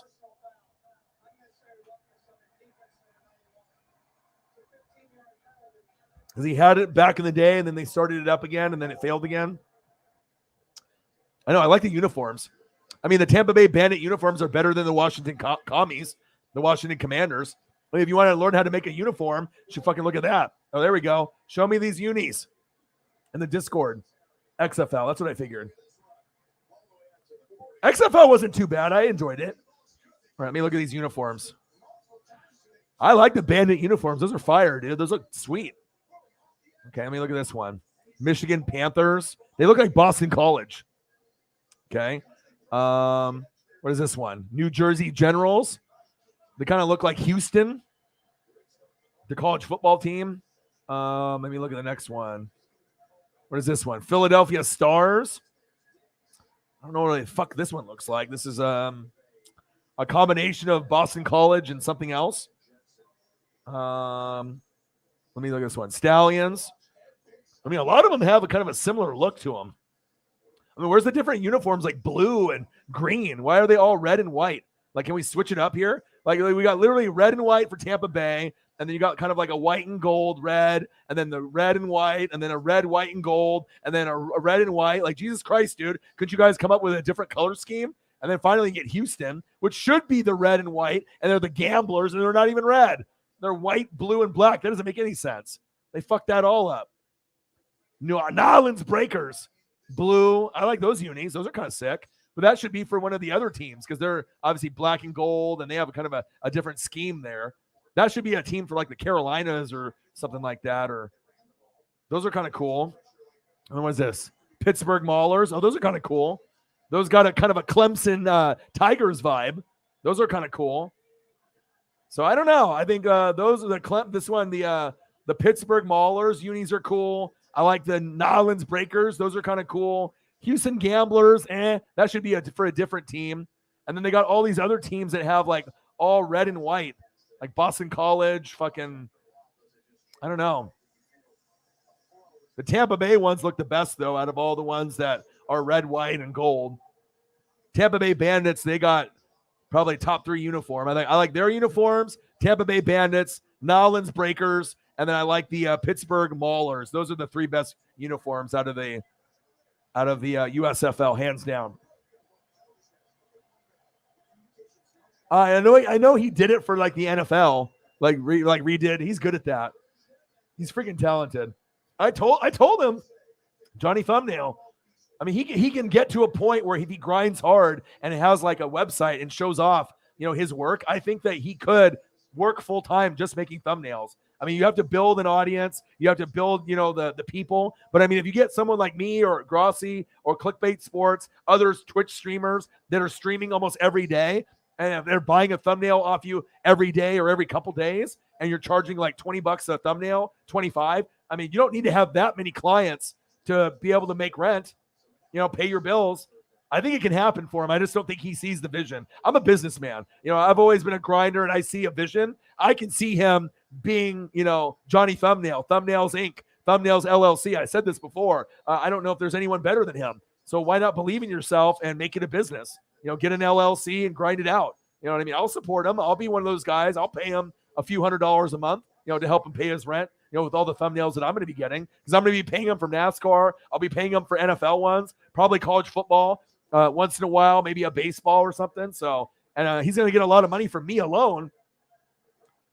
Sometimes you just got to believe in yourself. You know what I mean? Like, I've been grinding on this thing for 10 years and I've never lost faith in myself. I always knew that I was going to make it or get to this point, but I just didn't know how long it would take. but I did give myself a realistic goal of 10 years because I knew it wasn't going to be like, oh, I'm going to make it in a year. I knew it wasn't that going to be that quick. It was going to take time, and there's a lot of competition, but you got to be able to separate yourself, from some of the others. So yeah, I might have to root for Philly, but then they're the home of the Steelers. So yeah. I don't know, but if you go to the Discord and you can look on here, Odin's son, if you're a part of the Discord, join the Discord. It's obviously free, NWSF family. If you guys want to drop the link in there, we got Air Whitey in there, me, Odin's son, Will the Thrill, and then offline, Cyberpunk, Elliot, Holly, Eagles John, Jay Bird, Rich Tube, Sarah, Small, and if you go in here, we actually have all the uniforms. Odin's son has put them in the Discord chat, so you can take a look. But Tampa Bay Bandits, by far, are top 3 uniforms. And probably second best, I would say, is these Pittsburgh Maulers. They look like Clemson. And then I like these Nowlands Breakers. I like the blue and the white. Those look kind of cool. And then all the other ones kind of look similar except for the Houston Gamblers. Like the Houston Gambler uniforms should have been the New Jersey General ones. All right? You know what I mean? Like based off the past. Like, how are you going to be the Houston Gamblers and have red and their shit is like black, white, and like dark blue pants? It doesn't make any sense. I don't know. Whoever came up with a uniform design is fucked up. They must be on drugs or something. I don't know. The AAF. I remember the AAF. I enjoyed them. You don't mind the Gamblers? Okay, but the thing is like if it's Houston and like, the Houston basketball, the Rockets, University of Houston, what colors are they? They're normally red, right? And they even have the red like G. So, I mean, wouldn't it make sense for them to have the uniforms that look like the New Jersey Generals? That would be the one that would be most likely similar. Red, white, red stripe. I mean, that looks like Houston. New Jersey Generals, you could swap that with like a different color, like a blue or something else, or like, and where's the green at? Where's my green apple for my Ducks? No green? Why are we hating on green? You know what I'm saying? Where's the green at? They definitely, I don't know. And I don't like the pants. This like dark blue shit on the Houston. I don't like that. It looks weird. Looks weird to me. If you're going to do it, do all black. Black helmet, black jersey, black pants. What is this blue shit? Like this like weird colored blue with the black. Like, what are you, colorblind? Like that doesn't look good. I don't know. That's just me. I mean, I think that the Nowlands Breakers look clean. It matches. The Pittsburgh Maulers looks like Clemson. You know what I mean? The Gamblers ones look horrible.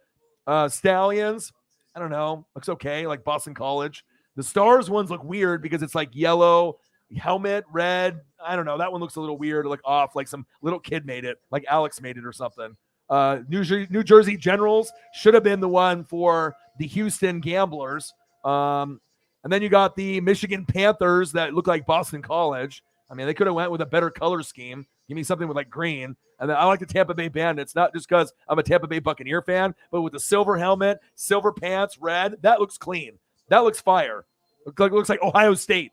Give me that. That looks fucking fire. I like that. The Bandits looks good. Give me that one. Give me Nowlands Breakers. I like that color scheme. All right. And then I like the Pittsburgh Maulers. Looks like Clemson. Those are the best. All the other ones are like, they could have did a little bit more work on that. I mean, everyone's got an opinion on that, but you know what I'm saying? Gamblers could have went Oilers. Or if you did the Houston Gamblers and went with the Breakers, that kind of scheme with like the blue. I mean, if you wanted to go that route. But, I mean, Houston's known more for red teams. You know what I mean? They're a red jersey kind of, team. Like University of Houston, I think of Clyde, Akeem Olajuwon, the Houston Rockets, except for maybe like the Astros, with their color scheme. But I don't know. It's not easy being green. And where's the green at? Where's my green at? Green's my favorite color. And it's kind of funny because if I was going to do it based off color, I would be a Duck fan and a Packer fan. And I almost probably would have been because I was a Niner fan growing up. But if I was going to lean towards another team just based off the colors of the jerseys, like yellow, green and yellow, I mean, it would have been kind of natural for me to be a Duck fan and a Packer fan just based off the jersey colors and how they're similar to the Ducks, because I love those colors. I love yellow, green, and white. Those are like, I love that Duck color scheme. That's facts. Said, I think New Jersey kept red, black because of the Devils.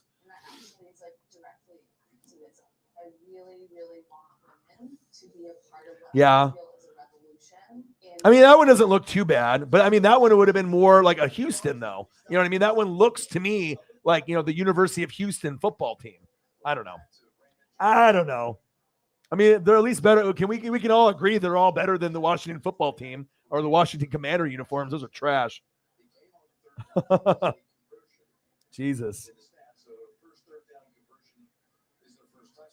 Said the XFL, no kickoffs, field goals, or punts. I mean, I want to make sure we actually have football, not like some bullshit league. You know what I mean?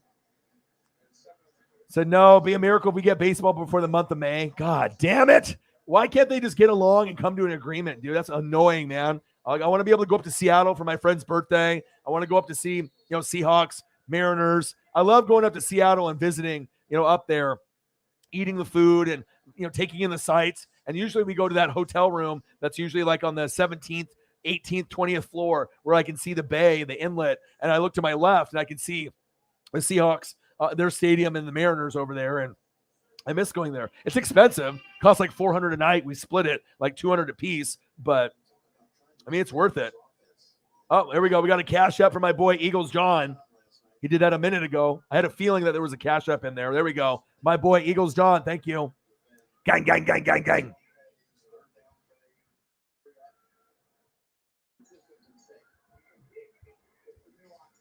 So I'm glad that you actually came in the room and started bringing that up because we were looking for something else to kind of talk about. I'm watching football. No one else is. We're just kind of in here just bullshitting, shooting the breeze. I'm eating spaghetti. No one else is eating spaghetti. They're all getting hungry watching me eat. I'm just drinking the beers. We want to kind of be on the same page where we all can be talking about something or bitching about something together,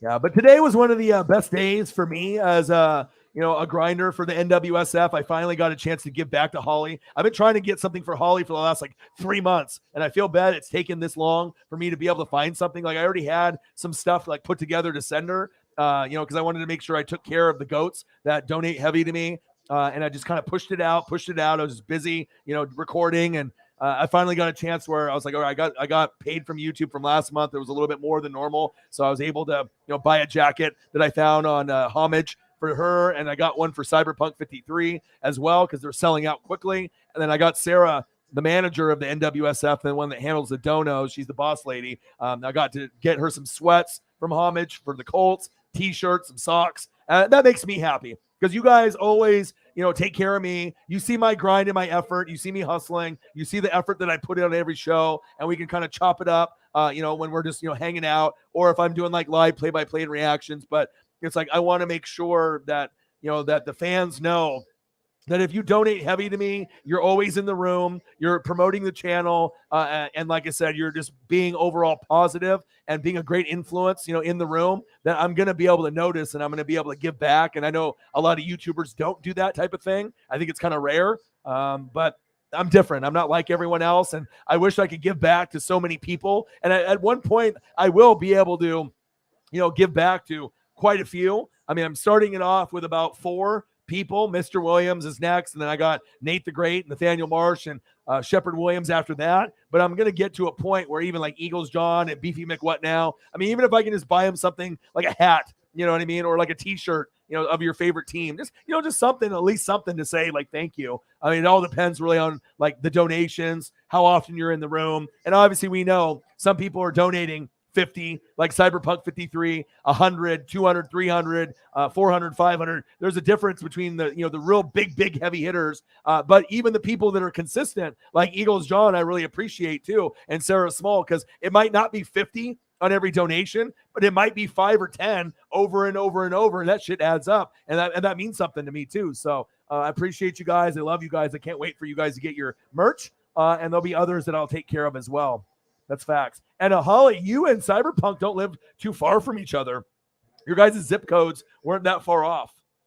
I almost thought that you guys had similar zip codes, but I was like, oh, damn, maybe they live in the same zip code, but you guys don't live in the same city. So, your zip code, Holly, was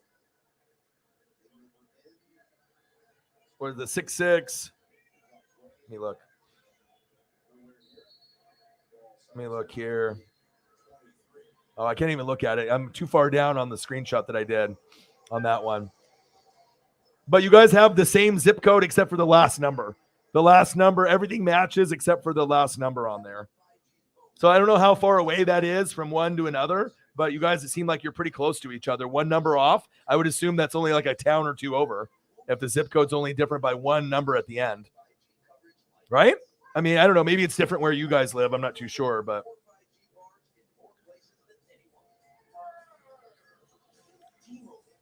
I think it's only 2 off. Just the last number is 2 off.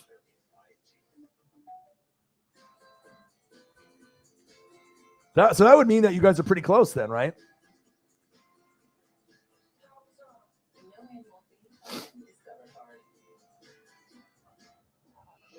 You guys are like neighbors, right? You guys are like literally, if it's the last number is like 3 and 5, you guys got to live like a town or two over, right? See, you never know. You never know, where the fans are coming from, and even though it's YouTube, you guys are actually like fucking neighbors and shit. That's awesome. So if you want to go more rural, a little south of KC, within an hour of the city, suburbs.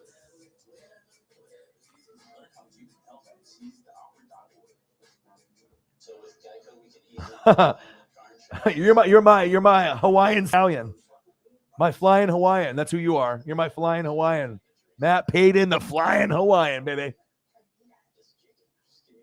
Yeah, I got to try to get jobs for each person, but it just depends on how often you're in the room. You know what I mean? Like STL and Riggs will be my NASCAR guys. YouTube GM will be my stats and analytics guys. I mean, you got to look at Sarah. Sarah's in the room every time, even when she, maybe it has no interest in NASCAR at all, but she's still in here helping me out. And that's what it's about, and being able to, come around and be my support system, be my backbone. I need to have that person that's always in there. And obviously we know other people got jobs, kids, other responsibilities, and sometimes it's just not possible, to be in a stream every single time. But Sarah definitely goes extra to make an effort. Holly, makes a big effort. And I can tell with a lot of y'all, Cyberpunk, a lot of you guys, Odin's son, it's like, you can tell the people that really make an effort. And it really shows, you guys are awesome.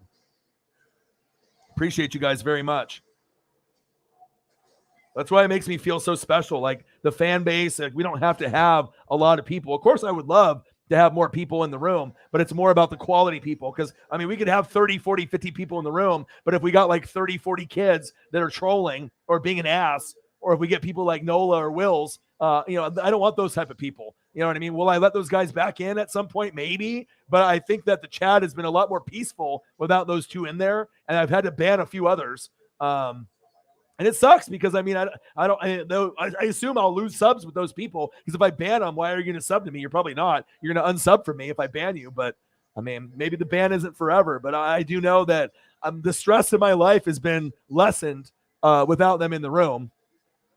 24-10 Tampa Bay up on Buffalo. I need to do some more research on this XFL and the USFL.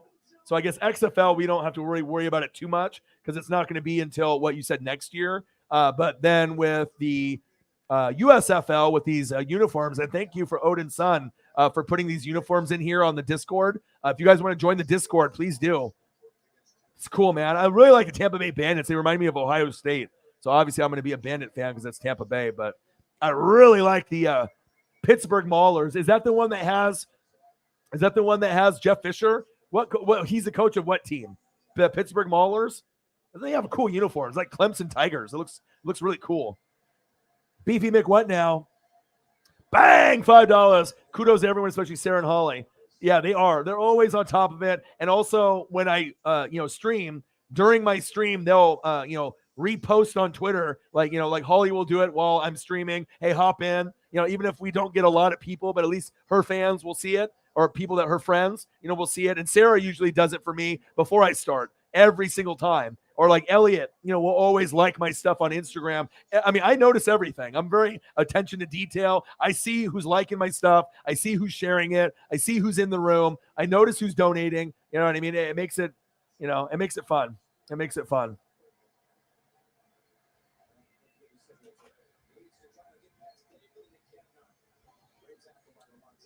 Yeah, I'm not going to shout out everyone's personal information. Don't worry, Odin's son. I'm not that dumb. You got to keep things secret a little bit, Beefy.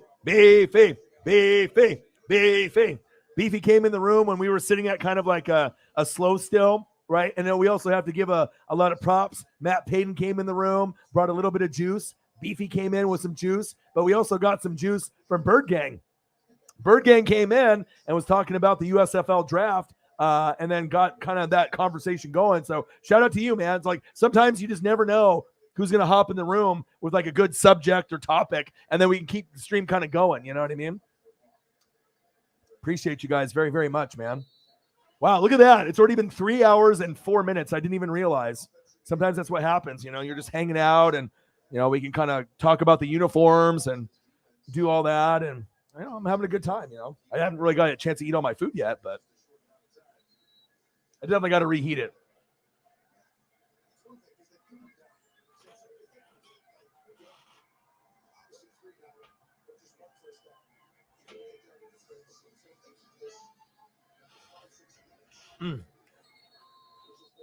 God, I love spaghetti. Oh, meatballs too. There's money. Comes with 2. I paid I got my girlfriend to get another extra meatball for like $2 or $3. So worth it. And they're like good size. Good size meatball. My meatballs are getting cold. Someone call 911. Meatballs are getting cold. Help! Help! Then everyone in the other room and the neighbors upstairs down, beefy. And they're like, shut the fuck up with this guy. All they hear is me saying beefy over and over and over again. Hey, man. We're just being us, right? We're being a bunch of weirdos. But it's fun, man. Like I said, it's just nice to be able to kind of chop it up, especially in the off season. You know, we need things to keep ourselves entertained and preoccupied, because otherwise, I mean, I can take Paisley for a walk. I can go to Petco. You know, I can do all these things during the day, but I mean, I don't want to be that I can read and watch film, right? But if there's not really anything on TV, I mean, besides like shows, I don't want to be there just like on my phone or just, you know what I mean? Like sometimes you just feel like you're wasting time. You're just scrolling on every app over and over. Facebook, Instagram, Twitter, NFL app, ESPN. And it's like, I'm just doing it over and over and over again. Boop, boop, boop. And, you know, and after a while, it's like you're scrolling and you're reading the same shit over and over again because it's already refreshed so many times. I mean, you can only do that so often on our phone because we're a bunch of robots now. We're so, like, our phones are a part of our body now. It's like another limb. You know, it's like our third arm or hand. You know what I mean? Like, if you don't have your phone, like, you feel weird. You know what I mean? Like, some people go to the bathroom with their phone and sit on the toilet. Some people like to take it, you know, in the car, and like they're on the car trying to get in an accident and they're like, you know, on their phone and whatnot. But you know, it's like one of those things is that you don't have your phone, people feel weird. You know what I mean? Like, it's almost kind of bad. You know what I mean? That we're so like addicted to our phones that we can't be on our phones or like a computer anymore. Spaghetti is getting cold. Spaghetti cold. Knees getting weak and heavy. Yeah, cold spaghetti still tastes good. It's like cold pizza. Some people don't like cold pizza. I prefer hot, anything I eat, but there's some things like spaghetti and pizza that I can still eat it. Give me cold pizza any day. I can eat, like, in the morning. I can still eat it, no problem.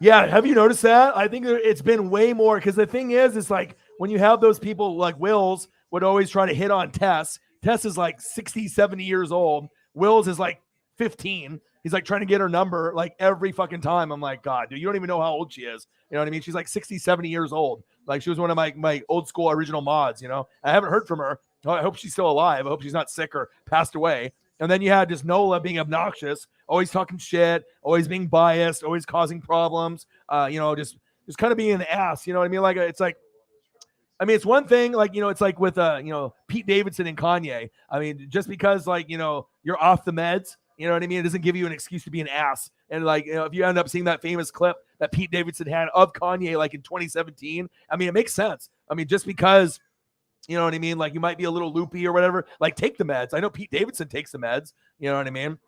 And he has a funny skit, like, where he's saying, like, you know, imagine when, you know, Kanye was like off the meds, and it's like, imagine if you were in a plane and then you heard the guy on the PA system, the pilot, and said, yeah, we're about to take off. This is the real me. You know what I mean? Like, you jump out of the plane. You know what I mean? Like, you know, if someone was like off the meds or whatever, like you would be freaked out, right? So that's why I can tell, you know, with Kim Kardashian and Pete Davidson, with him, with like Ariana Grande, you don't have to be the best looking guy, you know, to be able to get girls. But if you're like real or you're funny, you know what I mean, and people can relate to you, there's a reason why Pete Davidson's kind of like not the most handsome guy, but he seems like really genuine and funny, and that can obviously attract, you know, girls and females and whatnot. And he is super funny. I've watched a lot of his stuff, and he definitely knows how to tell jokes and do good punchlines. And he makes me laugh whenever I watch his shit, you know? So there's a reason why he's able to pull these, you know, girls that are like, you know, some people think they're out of his league or whatnot, but like I said, if you can always make a girl laugh, you can end up getting anybody. You know what I mean? And I usually don't see different tiers of people. You know how sometimes they're like, oh, that person's way too good for me. You know, it should never be like that. You know, money or status or whatever. Like, we should all be able to see each other equal, but, you know, that's not how it works. You know, sometimes people think that, you know, things are, oh, out of my league, or I'm not in that person's league. Fuck that. You know what I mean? We should all be able to see each other like, you know, eye to eye. But I'll tell you what, Pete Davidson's a funny motherfucker. He is a funny motherfucker. He said, Ryan's the GOAT. Man, I'm the GOAT. GOAT. I'm the GOAT. I try, dude. I try to put in the work ethic and the effort, you know. I try to make things interesting, you know. Yeah, that's true. Odin's son. Edge. Phone is an extension. AJ Styles and Edge. I know AJ just signed WWE with an extension.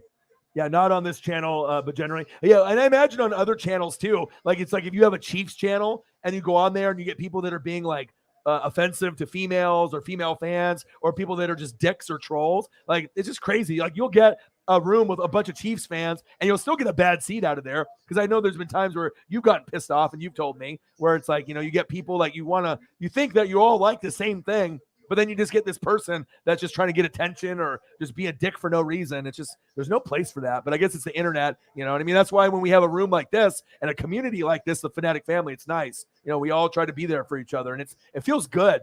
Like, you know what I mean? Like, I have friends that don't care about me like you guys do. You know, supposed friends, you know, it's like I got Marcos Pineda that's got my back. But a lot of these people, they're like hoping that I fail. You know, they're haters. You know what I mean? They don't like watch my shit, or they lie to me and say that they watch when I know they don't. Like, why are you trying to pretend that you're like part of something that you're not? You know what I mean? Like, and I know some people might watch and not comment or whatever, but I know there's certain types of people that for sure don't watch, and they're trying to act like, you know, oh, like to try to be cool in front of the other group of friends. Like, I don't know. I don't need to call them out or whatever, but it's just kind of sad that people have to try to do that for like clout or whatever. Yeah, Pete Davidson is hilario. He is hilario. Beefy. Clearwater. Oh, you did? Nice. They're still letting him train? I thought baseball is dead right now, but they're still letting him practice and whatnot, even though they're not having a season set up yet. That's sweet, dude. Look at Beefy. Beefy came to a point where the donos, after Holly left, we were kind of at a standstill. You know what I mean? Eagles John tried to do a little bit, but then it kind of was like at a standstill, and then you just never know who's going to hop in the room to be able to kind of beef up the energy. It's Beefy. And Beefy used to live in Oregon. He's a Blazer fan like me, and he donated really big when Tampa won the Super Bowl. After the Super Bowl was over, he's like $10, $20, $30, $40, $50. He was like donating all the time. And I appreciate the donos, man, because it really does mean a lot, especially when you get to a point where, you know, you might only have like 5-6 people and you're hoping that more people get in the room. And then now we're at a pretty good number. We're almost at 20, but just to show people the donation. And when you keep doing that, then that might incline someone else to maybe throw a $1 or a $5 or a $10. So I really appreciate you a lot. And me and Beefy got a lot in common. You know, he's from Oregon. He lives in Florida, Blazer fan, Tampa Bay fan. We've got a lot in common. And he's got a lot of places that he's been to that he hasn't been here in quite some time. But I imagine if he came back and visited me here and we went and drove around together, we could like reminisce of what it used to be like, you know, Lloyd Center. I mean, shit, if we went to Lloyd Center, went to the food court, went around in some of the stores, the ice skating rink at the bottom level, I mean, I haven't even been to Lloyd Center. I think they closed it down, though, or they were thinking about closing it down. I don't even know if Lloyd is even open. I think Clackamas and Washington Square are the only ones open now. I don't think Lloyd Center even is open now. I think they like close it down because like due to money issues. So Bird Gang 114, multi-year deal. What are we talking about? Oh, AJ Styles. Should have went to AEW, but I knew that probably wasn't going to happen. Beefy is the MVP of the Super Chats. He normally is when he comes in the room.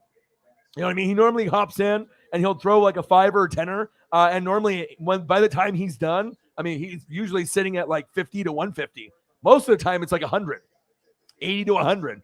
So it's like $25 donations, you know, bang, bang, bang, Beefy, Beefy. Hey, the neighbors might not like Beefy, but your boy does. I don't care. If they want to hear Beefy, they're going to hear it. All right? Beefy, Beefy, Beefy. Appreciate you, Beefy.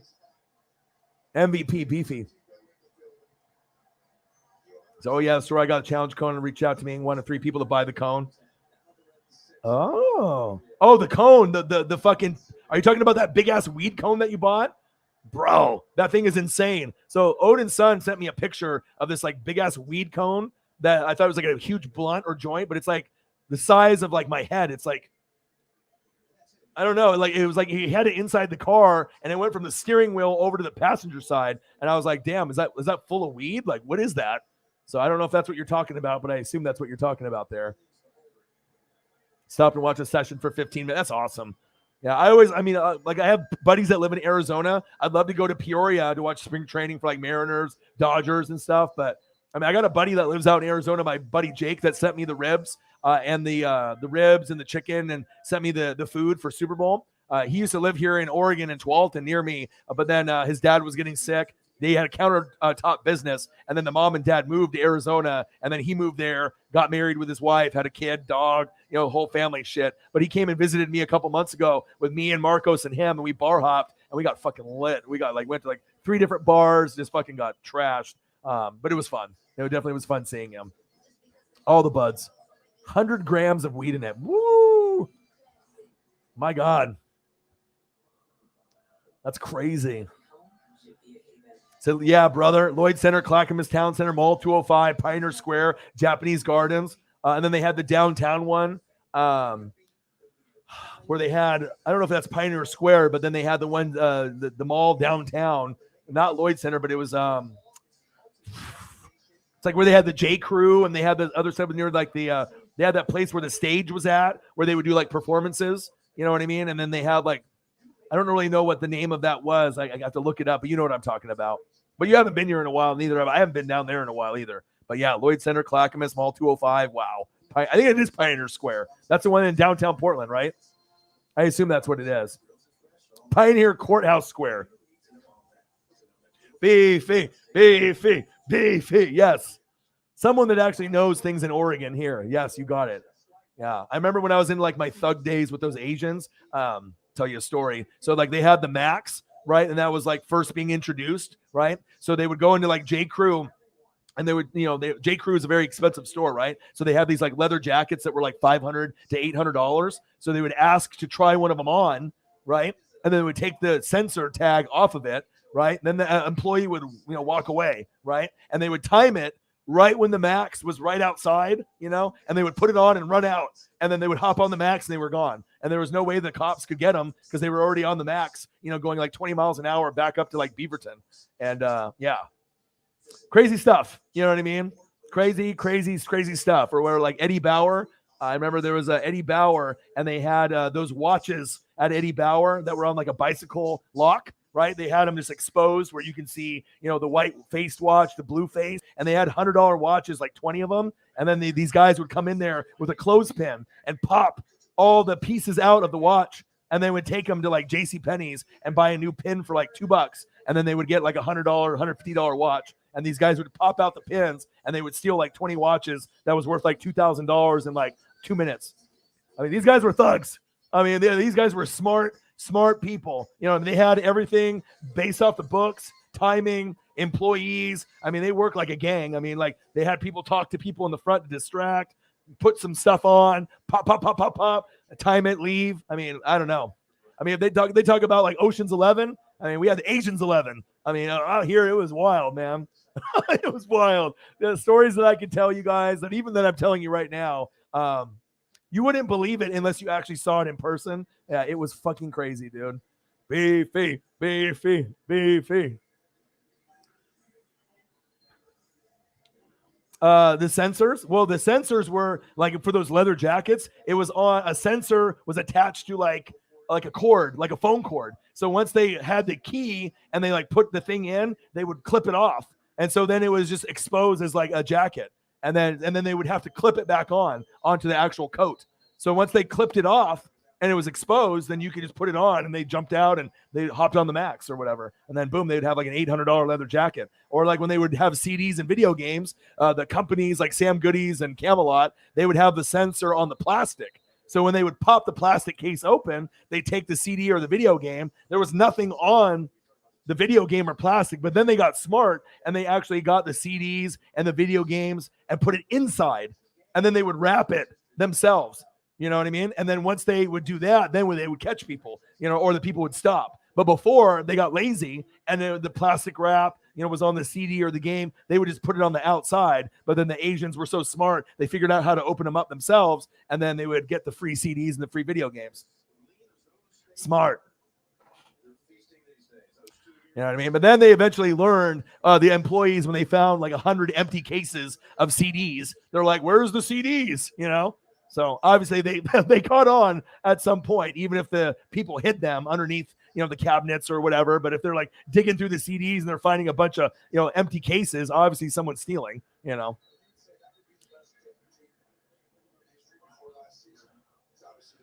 Yeah, crazy stuff, man. These guys were professionals. Ocean's 11, Asians 11. Let me tell you, they could have made a movie off that shit. For real. Eagles, John. How's that Florida weather out there, Beefy? Was it pretty good today? How was the weather? Nice and comfortable? Hot? Humid?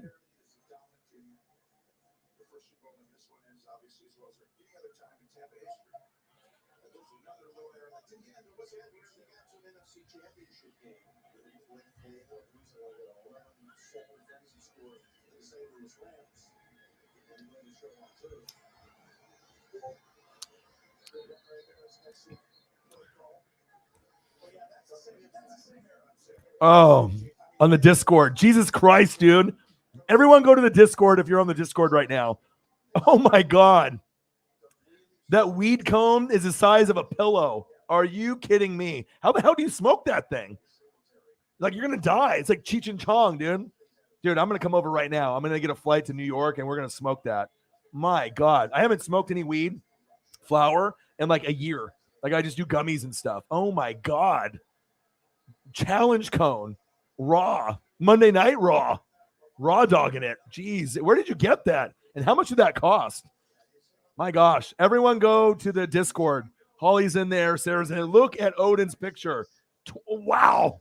I have never, oh my God. I have never seen a blunt or a joint or anything like that ever. Oh my God. Oh. Oh my God, dude, that's crazy. Here's my reaction. Oh, Jesus. Wowzers. That is crazy. 24-inch cone. How much did that cost? That had to have cost. What was that? What is that? $100 or what? How much did that cost, dude? I've never seen a weed product like that. Got to about 85 today. Bang, $5. And I apologize if I haven't been bang, bang, bang, bang. Beefy, beefy, beefy, beefy. Beefy. Every time Beefy is a talking, he's throwing down a $5. Beefy with a $5. Beefy with another $5. Beefy, come up here with another $5. How many donations has Beefy done? Like 10? You're the man, dude. Appreciate you, dude. Drove through Clearwater. Stopped by and watched the Phillies. That was on the last one. And then got to about 85. It was cold today. The Rock. Oh, shit.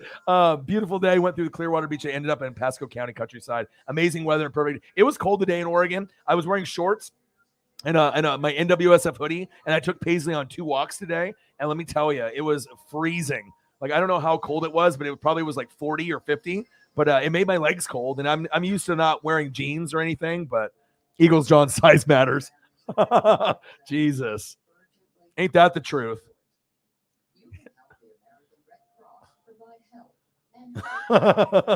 Oh shit.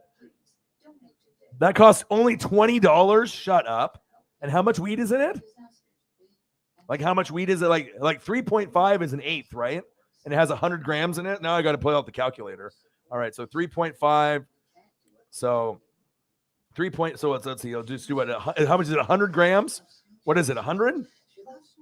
So it's of 100 grams, and then divided by 3.5 is an eighth. It's got 28 eighths. What?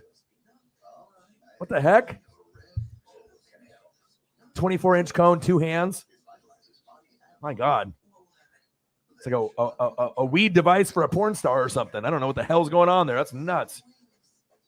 That's crazy. Oh, you pack it yourself. 3 ounces.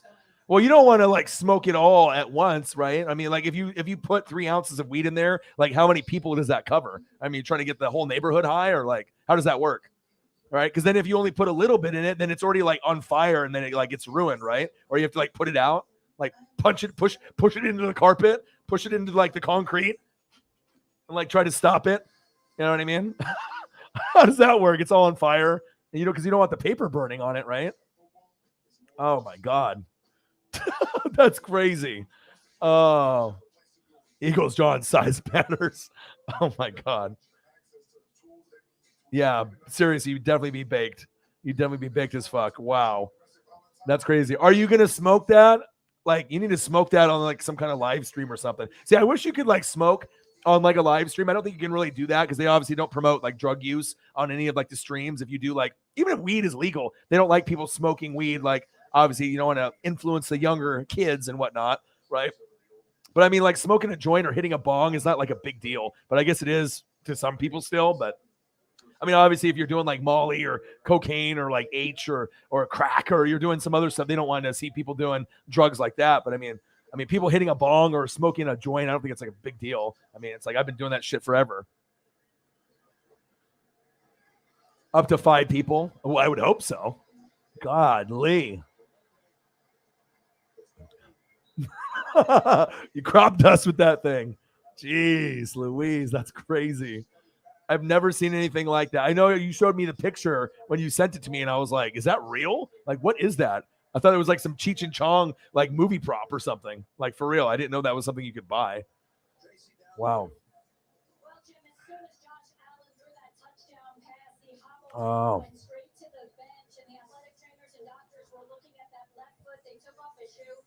So you can. I've done it a million times and drink.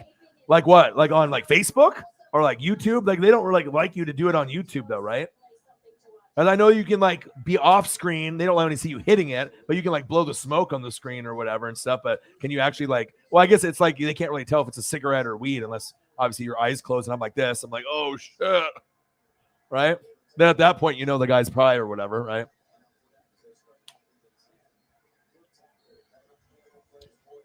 Oh, fucking A. THC in a vape. I mean, the shit that the fucking gummies out here, they have the THC, CBN, CBD. So it's like, you know, you can tell. I mean, my eyes are already kind of, you know, I'm half Asian. So it's not like I'm like this all the time, but you can tell when my eyes are like almost closed. You know what I mean? Like barely open. You're like, okay, Orion's ripped. I mean, I'm definitely feeling the gummies.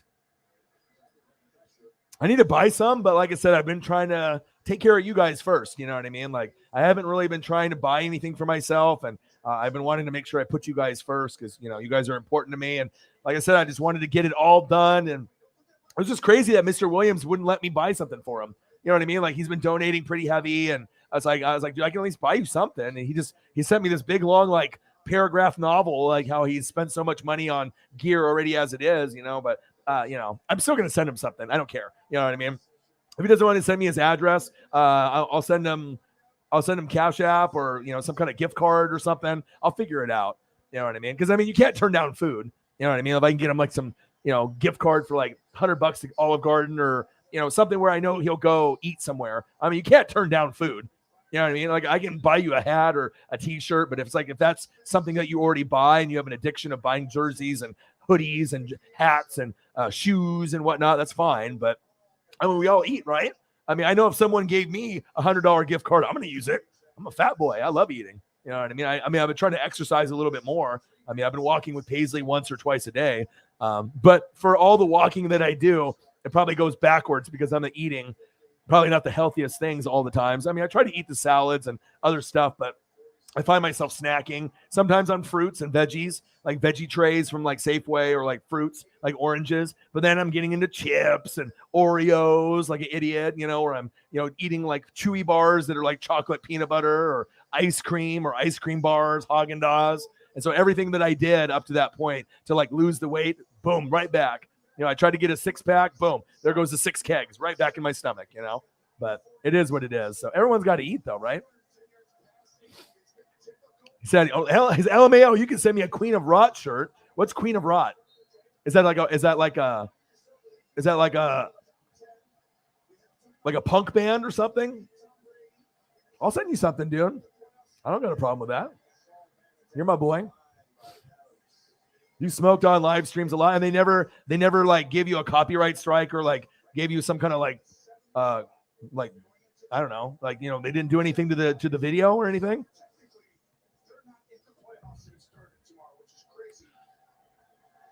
Yeah, I don't know if you could put TVMA. If you put TVMA, then people would be getting naked on YouTube. So I'm not sure if that would work. You can drink alcohol on YouTube without warning. Well, yeah, well, obviously I've been doing that for a long time, right? Oh, abandon? Yeah. Yeah, I'll try to do something like that for you, my dude. Steakhouse? Yeah, I like steakhouse. We got some steakhouses out here as well.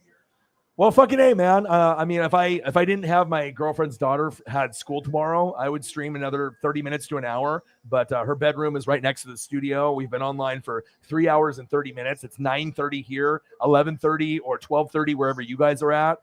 Shout out to fucking the MVP Beefy holding it down and getting us to a good number. Holly Hundo had a headache, a migraine, and she came back in. I'm still watching Tampa Bay and Buffalo right now, and I got some extra stuff, but I want to be respectful of them. Spend some time with Paisley, maybe watch Snowpiercer if my girlfriend hasn't watched it already, or one of the other shows that we have on there. I know the new Gordon Ramsay food show that we watch is tomorrow, but tomorrow I will be on at AEW Dynamite, 5 p.m. Pacific time until 7 p.m. So I'll be on for 2 hours watching wrestling. You can hang out. And then after that, I'll do another stream from 7:10, 7:15 till probably 9:15. So I'll probably do a 2-hour stream for wrestling, cut it off, and then another 2-hour stream. I drink beer.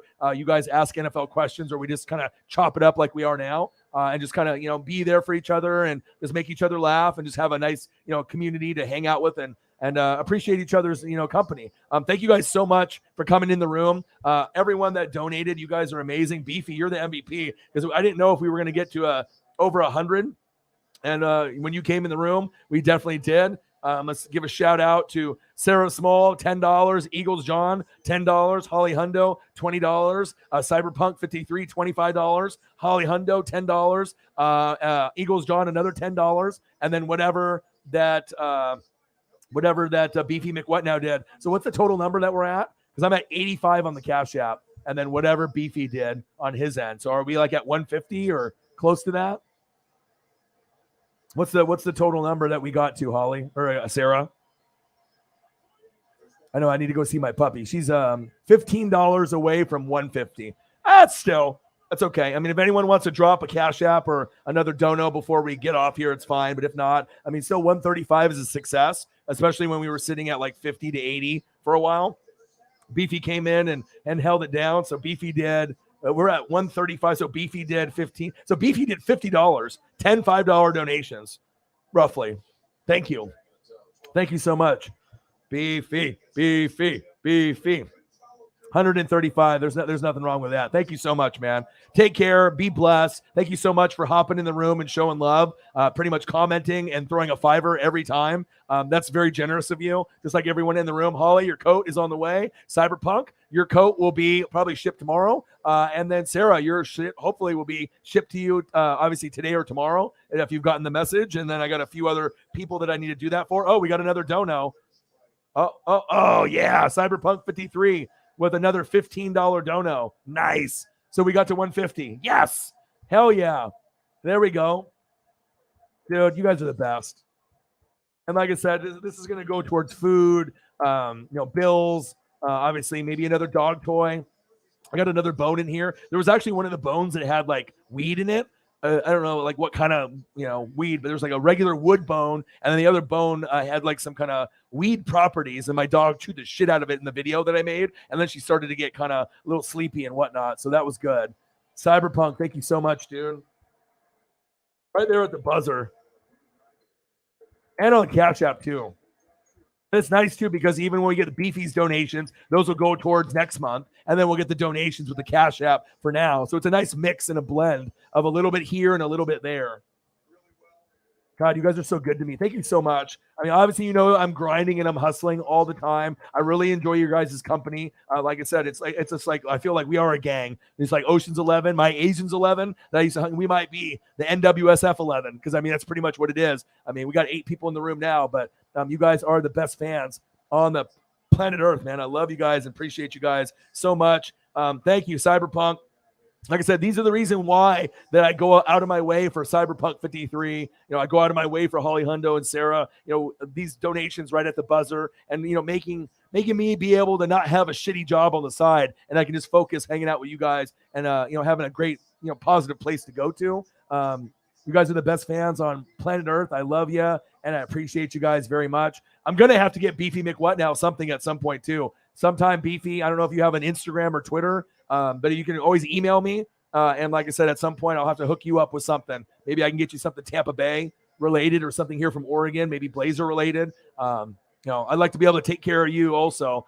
Anyone that takes care of me, I want to be able to take care of them. So shout out Beefy McWhatnow, one of the GOATs. Obviously, we know came through in the clutch, as well as Cyberpunk 53. He donated 40 spot, Holly Hundo with a 20 spot, and a lot of you other people like Sarah and Eagles John with tenors or multiple tenors. I love you guys and I appreciate you guys. Salute Jameis Ameza, Eagles John, Holly Hundo, Sarah Small, Cyberpunk, Beefy McWhatnow, all y'all in the room.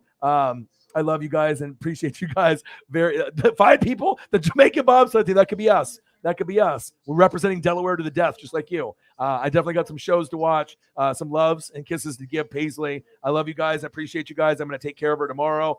More dog toys. I'm going to go for a couple walks, and I'll be back here tomorrow, 5 p.m. Pacific time, AEW Dynamite for wrestling for 2 hours, and then probably around 7:10 to about 7:10, 7:15 to 9:15 Pacific time for another just chop it up, drink beer, hang out stream. So I'll be chopping it up probably for 4 hours tomorrow. I got one question for you guys. I know, oh, baby, who talk sports like us? Your boy Ryan, the Northwest Sports Fanatics. I love you guys. I appreciate you guys very, very much. Take care. Have a great rest of your night. You guys are all GOATs. I love you so much. And I'll be back tomorrow. I love you. Peace. Gang.